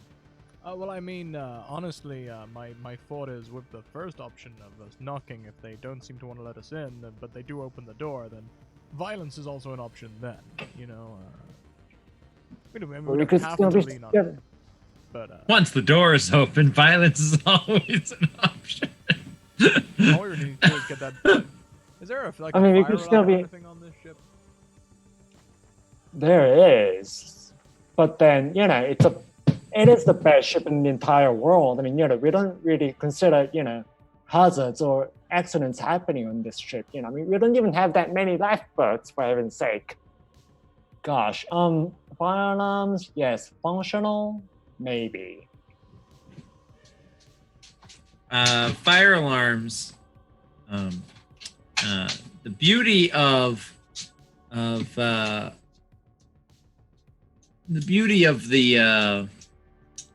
there being a crew working 24/7 while the ship is running is that if a fire alarm is pulled or an automated fire alarm is sensor detector is triggered, not to create a panic, there isn't a massive alarm. There's a silent alarm on the bridge that immediately identifies the crew where they need to address the situation. And then if it's an emergency and a room needs to be evacuated, the bridge can activate an alarm in a specific area of the ship. There is fire alarm, yes. And I believe we could somehow manipulate it. I mean, we don't have to get into the bridge of the ship first, and then somehow manipulate it so that only the radio room, the fire alarms inside the radio room is triggered. Yeah, well, I mean, that's also quite easy. I mean, we just set fire to the radio room.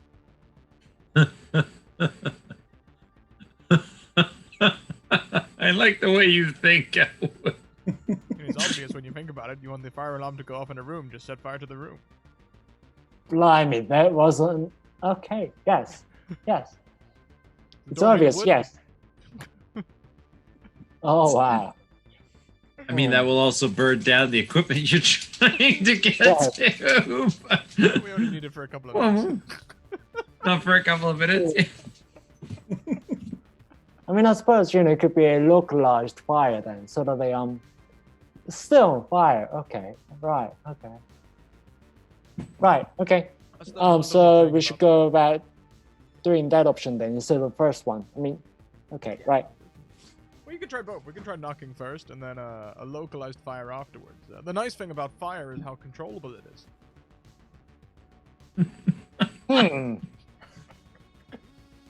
Gosh, I hope you're right. Okay. And I really hope that you're right. Okay. We'll try knocking first. We'll try knocking and asking. Well, definitely. Most definitely. Yes, I mean, you should be... I mean, this is a Titanic, so, I mean, it should be... Everything should be done in a certain manner. Okay. Well, but still, fire. Right. Okay. Right. And we spent a few minutes looking for materials to set fire to. Sure. Yeah, I mean, there's got to be some stuff around, You right? find some towels. We have some towels. We have this mod that I've been using, and matches. Fire, you say? My Matches. God. You could stop by the galley and get a bottle of wine. Yeah, I mean, we've got everything we need probably right here in this bathroom. You know, we can just rip this basin sink out. That'll be where we contain the fire. Put a bunch of towels on it, a bunch of cologne. You are a genius, sir. I mean, wow. Okay. Still, fire. Just a fire. Flammable. Wow.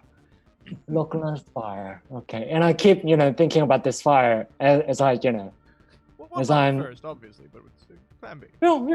Yes, definitely knocking, and then So you fire. knock on the door to the radio room.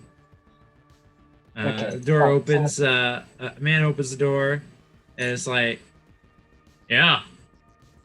Looks you guys up and down. He sees that you're wearing a uniform, that you work here, but he also sees that that you don't have like any rank worth mentioning, and he's like, "What can I do for you, rookie?" If I could lean in. Right, sir. Well, you see, we're in need of the radio room, sir. Could we have the room for a few minutes? I mean, I suppose you could think of it this, in this way. You see two people, friendly, harmless people, and all they ask for is a room for a few minutes. Would you oblige? Would you be okay with that, sir? Okay, you're gonna have to make a charm plus chutzpah check. Right. Okay. So to do that, you're gonna on your sheet you see the launch a test button. Yes. Click the launch a test button. It should say node of 1, which is good. You're gonna click submit.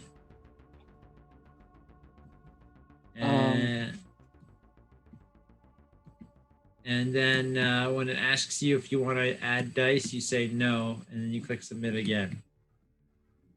And Michael Wayne is right. You do have an advantage if you would like to have 2 goes at the roll. True. Okay. So I just submit then. Yes. Okay. Here we go. Computer dice, yes.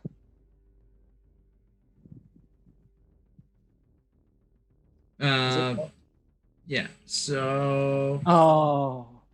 The guy looks at you and says, "Let me get this straight. You, a rookie, and you, I don't even know you, want me and my colleague here," gestures to the other guy in the room, "to leave this room that we are supposed to stay in because we're working. For what reason?"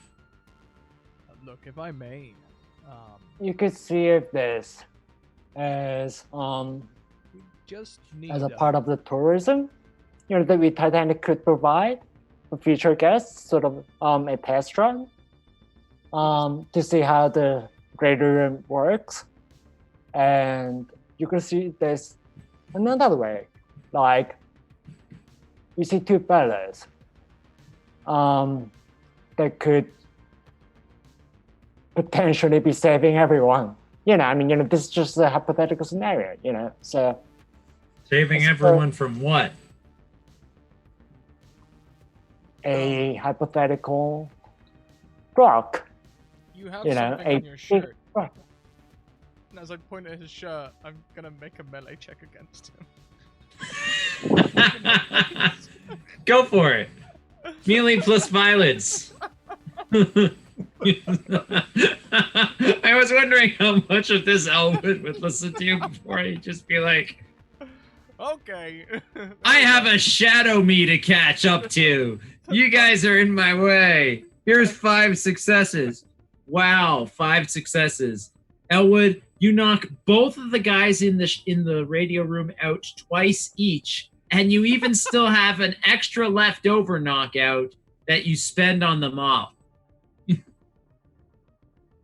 Sorry about that, Fred. I don't think they were going with it. That happened so quick. Wow. Yeah, I trained in time school. So it makes things extra quick. Blimey. Okay, so they're down. Okay. Yeah, I mean, like we say, I mean, the ship's gonna career off of, anyway, and everything's fine. Okay, so, hey, Ari, are you there? You're coming in loud and clear, Elwood. Alright, we have a radio room. It's full of old gear. Anything that looks like it will be a nice boost? Yep. Well then. All right. Do you need me to go through this thing connects to this thing? Yep. Ari has to walk you through it. You know, I only got through the science side of school on my quantum physics vague knowledge, okay? I scraped to pass. You're gonna need to walk me through this. Alright, well, it's pretty basic really when you just think about it. And she'll go into this completely Monty Python-esque song about how the red wire is connected to the yellow wire is connected to the copper coil, the copper coil is connected to the electric nodes, things like that. All right, Ari, this will actually require you to make a brains plus engineering roll. Okay. Because you're walking Elwood through this. 1 success. Cool. Which is just enough for Elwood to follow your lead and boost his signal. So you've got Elwood boosting his signal. You've already got Brent William on the other line, who's trying to get a hold of you since earlier, but you've got him muted, so you didn't know. Also, can I do something with the equipment as well to try and take Fred with me? And yeah, if you want to try to, and Scrat, you're gonna try to take Fred with you. Yeah, I mean he's gonna just die here anyway, so we might as well try. So you're gonna just embrace him as you get beamed up. Yeah, we'll do that. I'm just gonna be like, hey Fred, bring it in. Wait, okay. Are we just hugging? Okay, right. Okay, Yeah, but I mean, I'm gonna be going. I'm gonna be leaving, disappearing right before you. Bring it in. Oh, okay, right. Okay, well, good meeting you then. Okay, right. Okay. That's good meeting you. Okay. You guys hug, and Elwood, you're expecting the teleporter beam to pick you guys up right away, but it takes a few seconds longer than you expect it to, so that this hug is a little longer and awkwarder than you expect it to be. I'm gonna hold Fred tight and be like, you know, a wise person once told me, it takes 20 seconds for a hug to start releasing endorphins into your body. So really, if you hug anyone for any time shorter than that, it's not worth hugging them at all. I have one question. Just What are- one. Just one.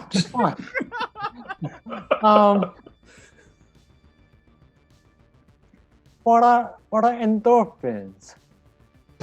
Oh, I hadn't. And thought then of yeah, that. and then this awkwardness just keeps happening. I'm just hugging him, and I'm like, okay, this is a good fella. All right, Ari. It's time to make a roll that might scatter Elwood and Fred's atoms across all of time and space if you get it wrong. This is going to require a quantum physics plus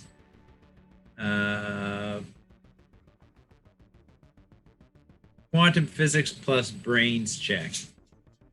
I think I saw that I do still have advantage as well. Or is that like a... Oh, I have an automatic crit.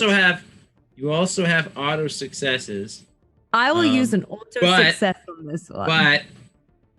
But you need... Hang on one second. My dog is choking on something. Oh my. We don't want that. Okay, we can just keep the hug going for a little while longer. It starts to just get really awkward. Fred just standing there. Yeah, like, we just needed my dog just wanted to make the hug last longer, clearly. Where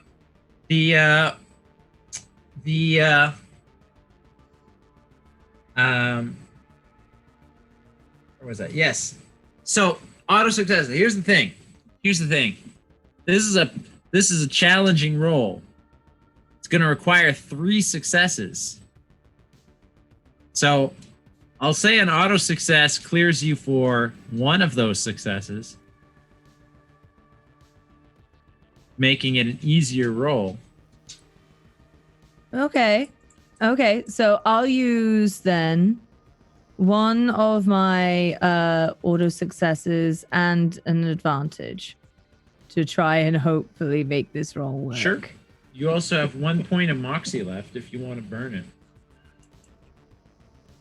I have a feeling I'm going to need that moxie. You probably will. But here's the thing. We are at 13 retweets. So I actually have a free point of moxie to give back to each of you. So you both get back 1 point of moxie. Okay. Because that's what retweets do. All right. So it's brains plus engineer. Quantum physics. Brains plus quantum. Okay. Uh-huh. So I have one auto success, and this is my roll with advantage. That one failed, so I'm glad that I have a roll with advantage. Oh, and definitely using paradox dice also. Okay. 2 success and some sort of symbol for the paradox. Oh, fun! That's the first time that's happened in 4 sessions. Granted, you don't roll with paradox dice that often, so it's not, not that likely. But Ari,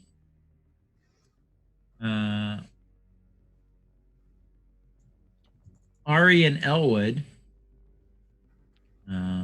increased your paradox numbers by 1.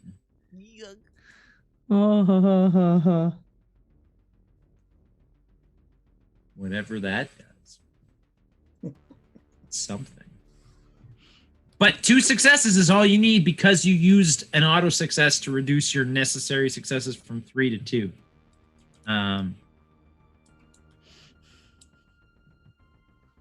So you did it. Elwood and Fred, as you guys are embracing in what is the longest hug ever already before the beam takes you, your atoms are scattered across time and space.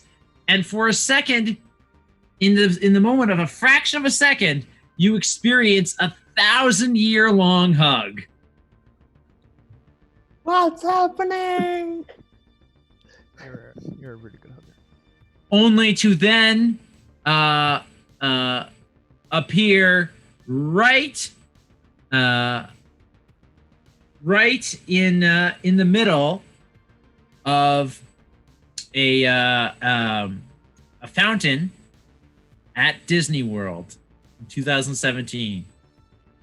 In fact, when you appear, in the fountain. Because you're appearing in the fountain, you land in the water, and water splashes all around you as you land rather abruptly in the water, splashing a ton of water on some people who were sitting next to the fountain, getting them all wet, and they get up in a fury, all covered in water from the fountain, and they say, now we're not going to make our reservation for that restaurant. And they walk off to get some clean clothes. You're welcome, William. Well, Fred, that was a great hug. Maybe it lasted a little bit too long, but I won't hold it against you. Elwood, after a second after you say that, the energy from your time jump from one point of time to another starts overloading the chip in your ear, and it feels like it's on fire. Oh. Do you do anything, or do you just let it try to ride it out? Is it hurting me yet? It is hurting, yes.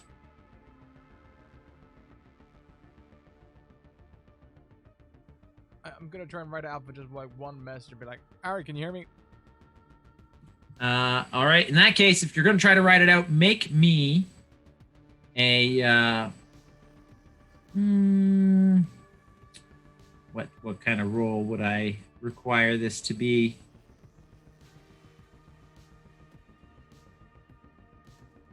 I don't know. Let's just say violence and athletics. Oh, hey, You are trying to violently endure the pain in your ear as the chip is overloading. There's 3 successes. Awesome.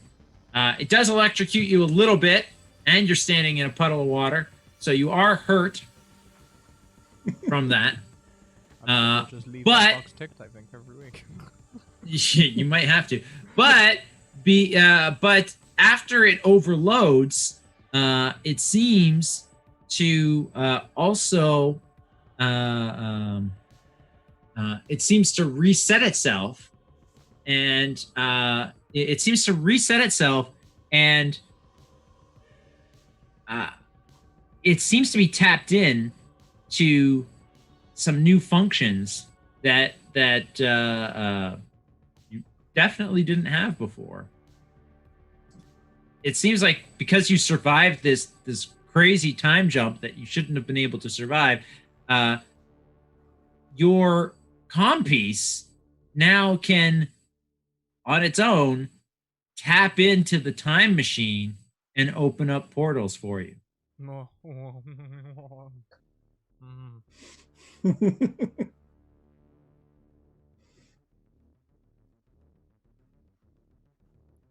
Suddenly it occurs to you that earlier today, well, today being relative, today from your perspective, a high programmer said to you, yeah, your rogue agent self, we don't know how he's traveling through time without access to the time machine, but we'll try to figure it out and catch him. Hey, Ari. Yes, Edward. Well, first thing, I'm alive. Hi. Oh, yes, hi. Glad to hear you're alive. Good. Second of all, I know how I'm traveling through time. Wait, you figured out what they're doing? Well, more that I did it. Oh. So, whereabouts are you now, Edwards, or whenabouts are you? Of all the places, I'm in Disney World. Oh gosh. Is everyone wearing fanny packs right now? You Bum mean, bags. yeah. What do you mean? You bum look bags? around, British. Elwood. You look around and you do see people wearing fanny packs. You also see a you also see a very large, obviously a person dressed up as a character. You see a large candelabra, like from the movie Beauty and the Beast. The candlestick walks up to Fred Lamp and offers to pose for a picture with Fred Lamp. For no reason whatsoever. Sorry, carry on. Well, Fred, welcome to Disney World. Now then, you're looking for someone. If you're where I think you are, you're at the same place as Billiam. As my Billiam. I have decided I am claiming him now. He is my Billiam. Are you replacing me, Ari? Billiam, you were just narrowing down the list of who you could try to. You were going through the list of trying to get someone to cancel, and you were walking up to this family to try to somehow convince them to cancel the reservation, when suddenly you see two people appear out of nowhere in a pond next to this family and splash that family, and then the family gets up and says, "We're going to have to cancel our reservation," and walk away. One of them you recognize from the time agency. Oh, wow. Wow, I'm better at this than I thought. Okay. Well, that was good job, me. All right. William. So I'm just gonna put a pin in that for a second, and I'm gonna look around and see if I can. Do I see Sphinx Rawl anywhere? Is he in the lineup yet? Yes, he is in the lineup.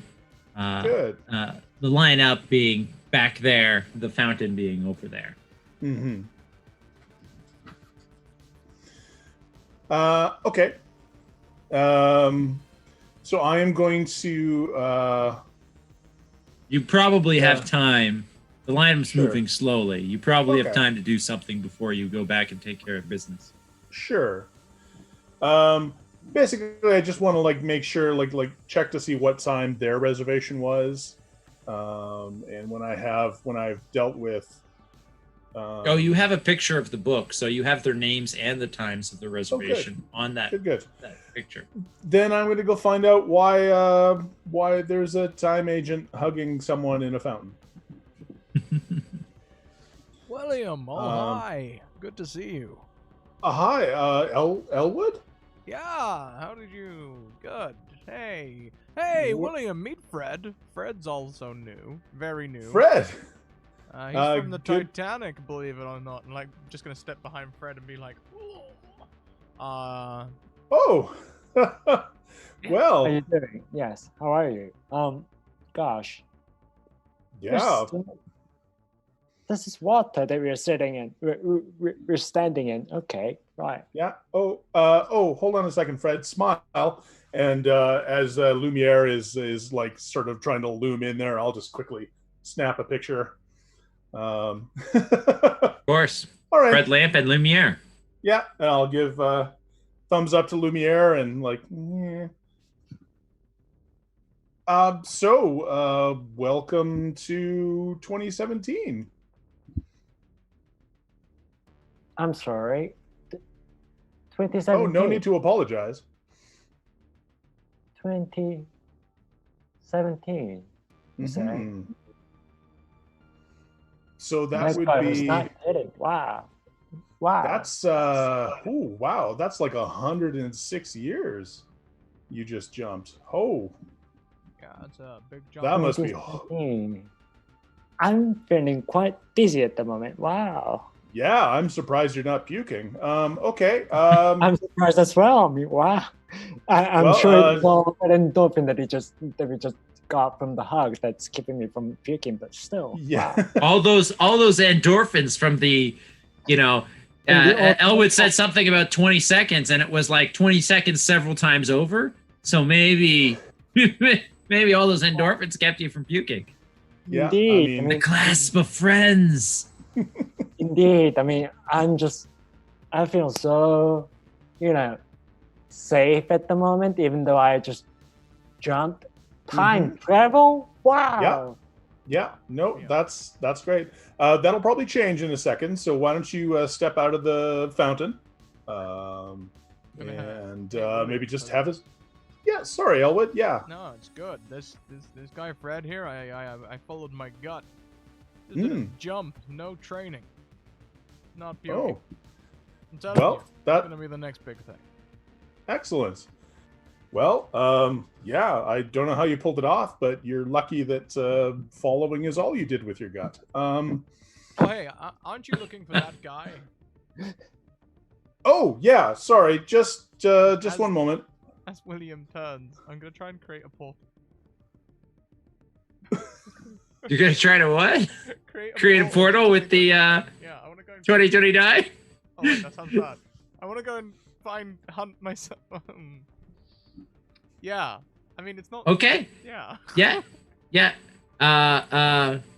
You try to create a portal to 2029. This is your first time trying to do this.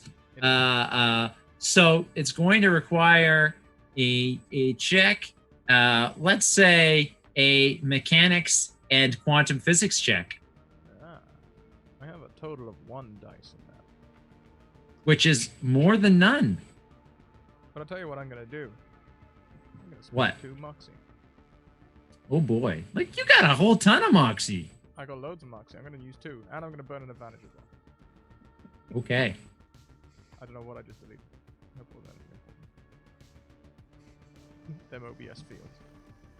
Okay, so. No, I'm about to roll 31 dice. Cancel. 31 would be a lot. Just a few more than you were supposed to roll, probably. This might be a loaded question, Josh, but paradox dice? Oh, yeah. Yeah, I figured it. You're trying to follow yourself to another time period using Okay. a method of time travel that's not supposed to work. Oh. The first one failed. I think Elwood, increase your paradox number by 1. Oh, I rolled an advantage. Can I take the second one? You can take the second one for the purposes of your successes, but if you roll paradox dice, I'm going to say if you roll the paradox die on the paradox number, even if it's, regardless of whether you rolled it in a roll that ended up not being taken, it still counts. Okay. My Because it's paradox is now dice and it can do that. now at number 3.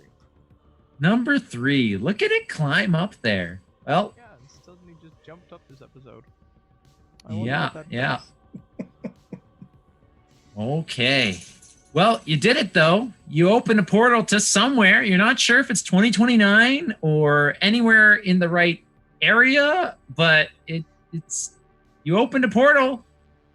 William, you turn around just as you see your target Sphinx roll almost get to the front of the line. And then you hear some weird sounds behind you. What do you do? See, I warned you, Fred. You're gonna puke eventually. And I turn back around. Turn back around just in time to see Elwood opening up a portal. You probably don't have time to do both. You could run up to the person and give Sphinx Roll the information he needs to take the other guy's reservation, or you could follow Elwood and Fred as they jump through a portal to God knows where and when. If Fred follows, does Fred follow me? Maybe. I mean, I suppose I'm just turning. I hear the sound as well, and I see the whole portal situation happening. And I don't know, I guess I'm just frozen on the spot, maybe? You could stay here. Disney World is a pretty nice place to be. Fred. Okay, well, I am going to leap towards the open portal, and because I'm not so indifferent to Fred that I'm just going to leave him stranded in 2017, I grab Fred by the shirt as I go by. So Elwood, indifferently to Fred, leaves him stranded in 2017, but William grabs Fred and follows Elwood through the portal. Oh. You guys wind up in 2029. You're in some sort of desert. Dust hits your face. You're in the middle of like a dust storm, dust cloud, sand cloud, and as it starts to clear, you see a sign.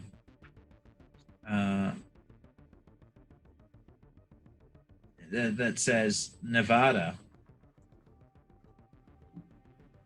You're in Nevada. And then it says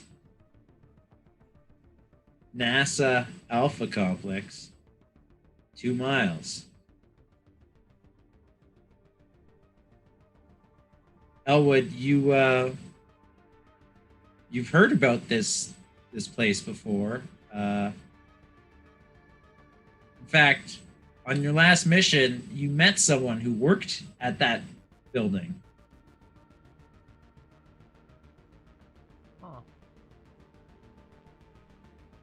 I believe she said something about this is where they were housing the quantum computer that was being built for the first Mars mission, but by 2029, in theory, that mission should have gone to Mars and come back by now. Yeah, didn't I kind of kill them as well? Awkward. Managadov. Ari. You have the code to Kilroy's comm system, allowing you to hack into their comm system. You hacked into their comm system a while ago, while Elwood and William and Fred were getting up to their shenanigans. And so, just out of curiosity, you flipped the channel over there just to see what they're up to, just in time to hear what sounds like Jefferson getting shot down and Kilroy shouting, "Jefferson! Jefferson, answer me!" Oh no, this is not good. This is not good at all. And then you hear what sounds like her taking her headset off and slamming it on the table. And then you hear footsteps running away and a door opening and closing. And you hear the footsteps in your intercom receding. But you also hear those footsteps getting louder, but like not through your intercom, just through your regular ears. I'm a hide. She rushes into your office. You're hiding? Yeah, I want to hide. Make a stealth plus chutzpah check.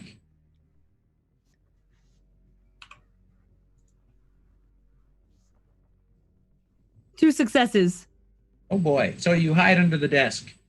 Ari says, Kilroy says, Ari, I need your help. Elwood has gunned Jefferson down. Ari, where are you? Have you gone invisible? Told you not to drink that decaf coffee. Where'd you go? And she turns around and walks out of the room, shouting, Ari, then runs towards the lunchroom. This is not good. This is not good at all. They'll keep them alive. I know that she's not. So Ari's reasoning right now is she knows that that they aren't in immediate danger, as they need them to operate the They need the operator to do the operations. So she's not worried about her friend and fellow operator being in like a death scenario, but she is worried that if she gets wrangled up, that second Elwood might come and shoot her as well. Of course. So what does Ari do? I think she's going to be under her desk. She's going to try and connect to Elwood and let him know that the other Elwood's here. He's here. He's back here. Wait, he's here is in... he's not... She said that Jefferson got gunned down. Jefferson is her field agent. Right. Did he get gunned down, like, upon returning back or, like, on the field? I mean, she didn't specify that. But she ran to the lunchroom, so you could go into her office, which would be currently unattended, and poke around all you want if you like. It goes against all of her sensibilities, but I guess so. I can see that that's where this is going.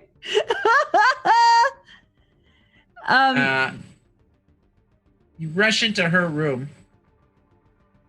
and you see a similar like heart monitor to the one that monitors Elwood's, or I guess now William's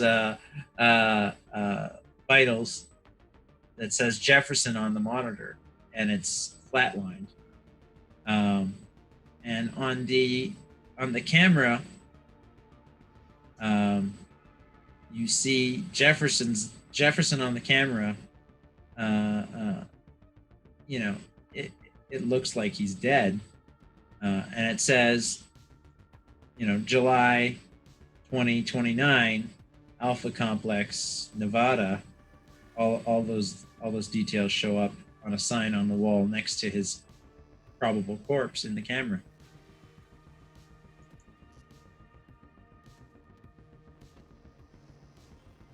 This takes Ari back quite a bit. She's never really seen an on-field agent like dead before. She hears all the stories of like people taking ridiculous risks and the things that could happen if they don't do the job right, but this is the first time that she's actually seen it. Yeah. She'll keep trying to get back to Elwood and let him know that Jefferson is dead. And can she see what date Jefferson died in? Yeah, it says July 11th at 1:20 p.m. July 11th at 1:20 p.m. Mm-hmm. Cool. So, yeah, she's got to chime on into Elwood. Elwood.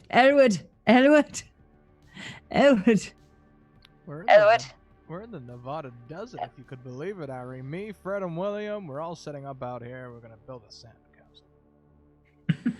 That sounds lovely, Edward, but I know but Jefferson's dead. All right, yeah, well. I kind of Shot expected by that. you. Well, I mean, are we really surprised? If I'd shoot me, I'd probably shoot Jefferson. Right, well, the problem is that, you know, with you being out there, we can't exactly guarantee that it isn't you. We cannot say that you were definitely at a certain time. I know what you're saying. I watch Minority Report. Look, he died at July 11th at 1:20 p.m. If you're able to jump your way back there, maybe you're able to save him. Or maybe stop Elder Elwood and confront yourself. Where am I now? I'm gonna, like, I don't know, look at my...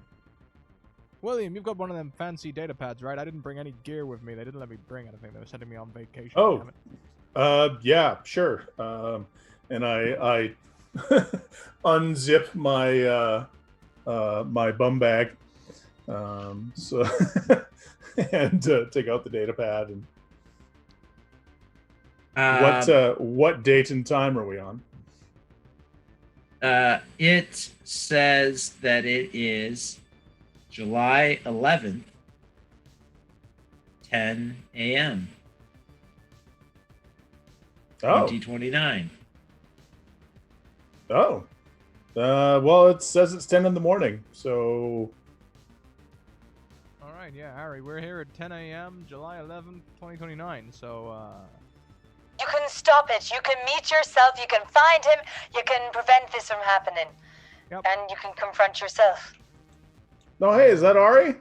That is Ari, yeah. You can probably... Hey, William's here. He's a bit miffed that you kind of stopped talking to him, Ari. I mean, I'm not miffed. I understand I know bladder that. and... You're keen. You're new. I get it. You're miffed. It's fine. Yeah, okay. It's just, if you're having bladder problems like that, maybe see a doctor. I just, Oh, yeah, definitely. We'll be booking. I've already booked the appointment. We weren't available till tomorrow. Oh, good. Yeah.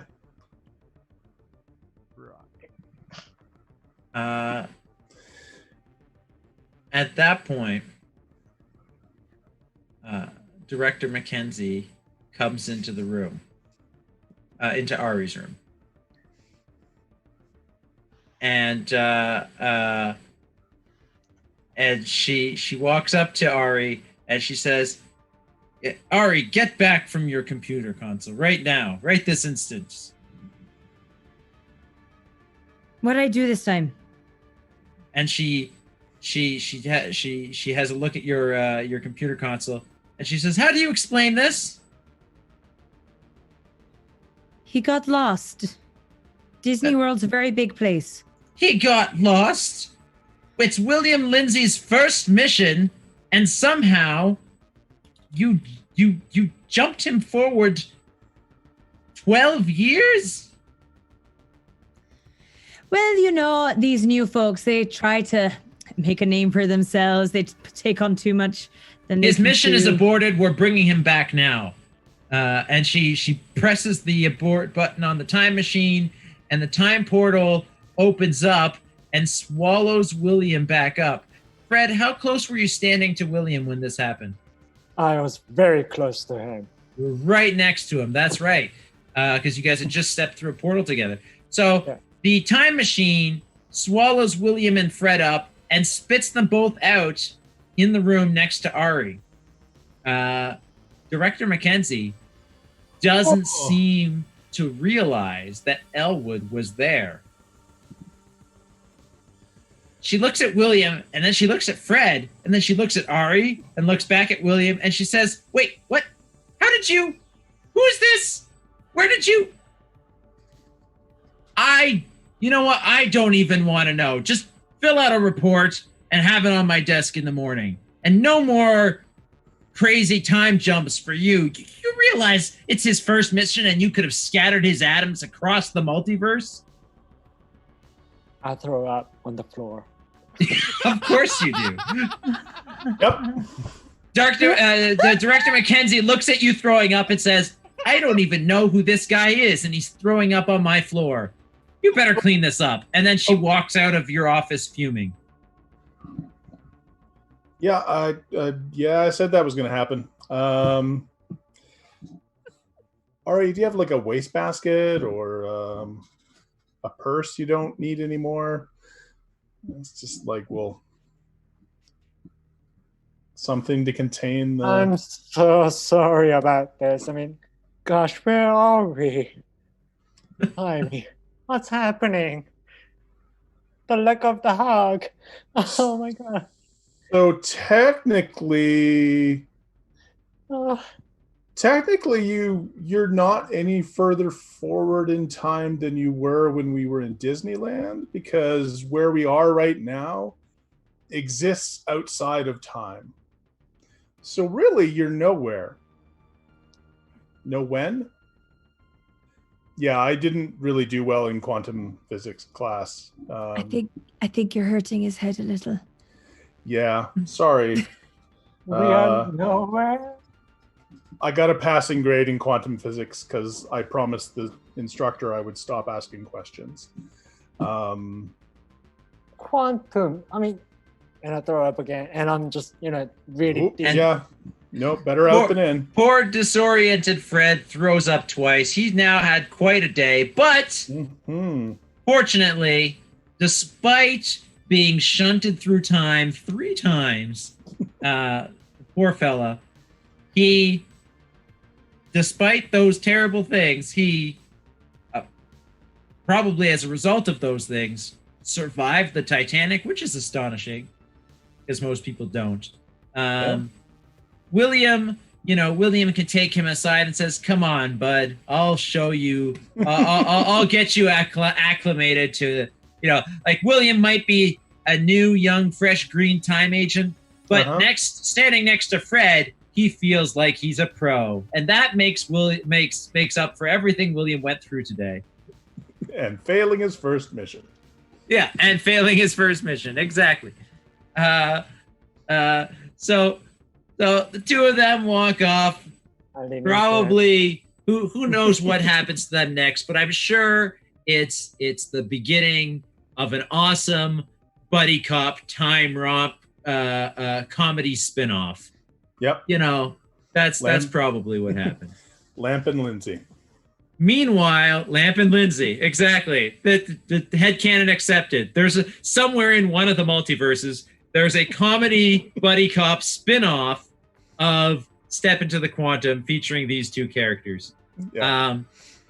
But back in July 2029, Nevada, a few miles away from a top secret NASA complex, Elwood, who was with a pair of friends up until a second ago, now finds himself all alone. And his comm just went dead because Ari's busy explaining herself to Director Mackenzie. What do you do, Elwood? I pray for guns. And when that prayer isn't answered, I start heading towards Alpha Complex. What do you do after you unmute yourself? Oh, I thought I was unmuted. Sorry, still getting a handle on this. Can you hear me? Yep. Okay. I pray for laser guns. And when laser guns don't appear, I start walking to Alpha Complex. All right.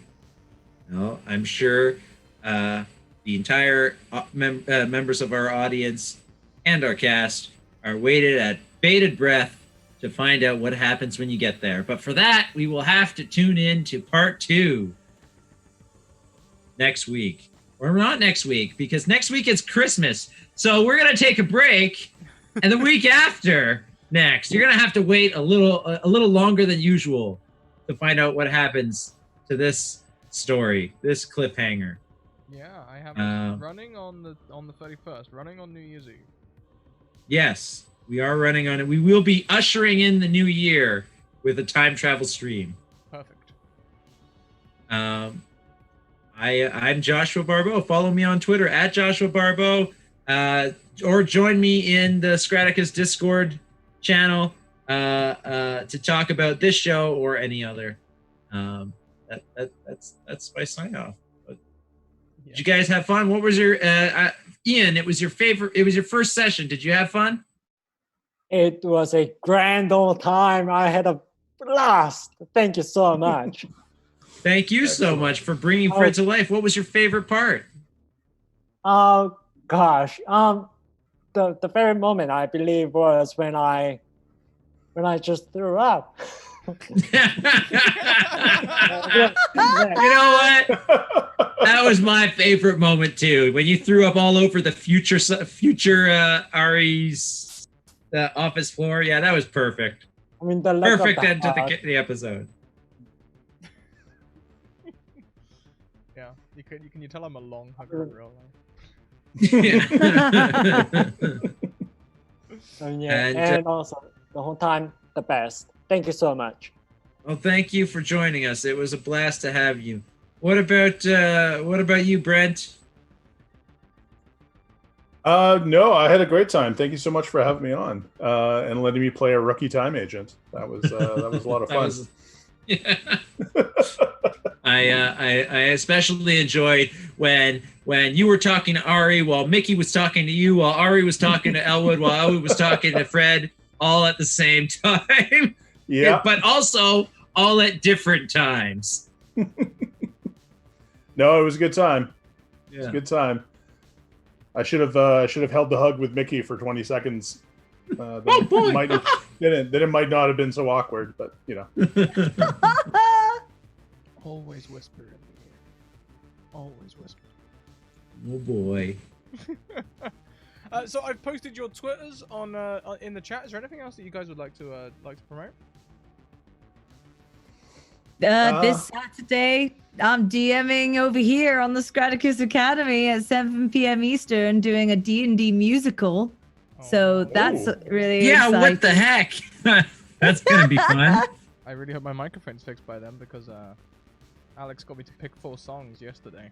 I'm pretty hyped. Oh, nice. Yeah, I picked my songs. I'm ready. All right.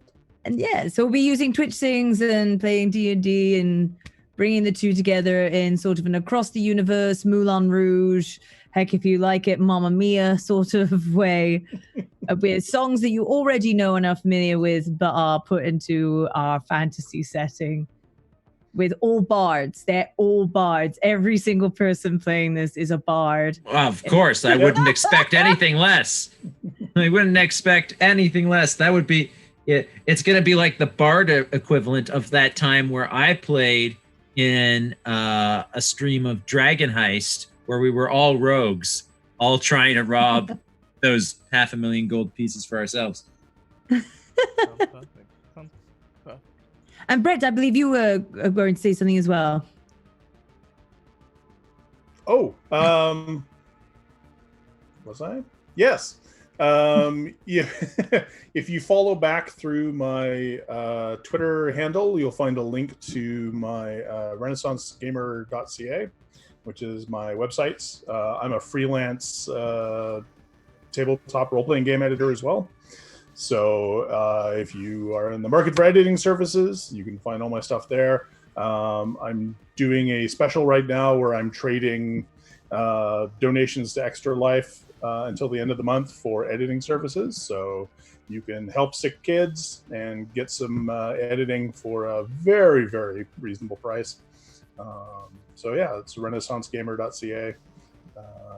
Yeah, you can find me on Twitter at Dorklord Canada. Are you in Twitch chat? Could you put that in Twitch chat? I think some people will probably be interested in that. Yeah. That'd be great. Awesome possum. All right, everyone. Well, that about wraps us. Check out our social links. Twitter, Discord, and YouTube. Go and check them all out there. Also, check out our sponsors, Mage Hand Press. They just released the Dark Matter in hardback. It's a really great book. It's $50 on their store, but with my special code MHPScrat, you can get it for closer to $40. Also, check out the Deck of Many, with many wonderful products, including the wonderful Deck of Many Things. I picked these up from PAX U. They're wonderful. The spell cards are really cool as well, because they cast the spells as you turn them, which is nice. Also check out Hero Forge, where you can get all of your miniature needs in plastic, metal, or STL file for home free download. Fully customizable files. We are going to go on a raid. We will use the raid cry, a hug has to last 20 seconds. That's it. We're going to confuse, we're going to go and raid Jade. Once the door is open, violence is always an option. I'm going to put the love one with it as well. Actually, I kind of like that as well. No, we're going to go with a hug should last. No, we're going to go with that. I like the door one, actually. I like the door one. Thank you, Sphinx, for the There you go, everyone. There's your raid cry. There's your raid cry. Okay, everyone. Until next time, keep on evoking emotions, and we will see you later on.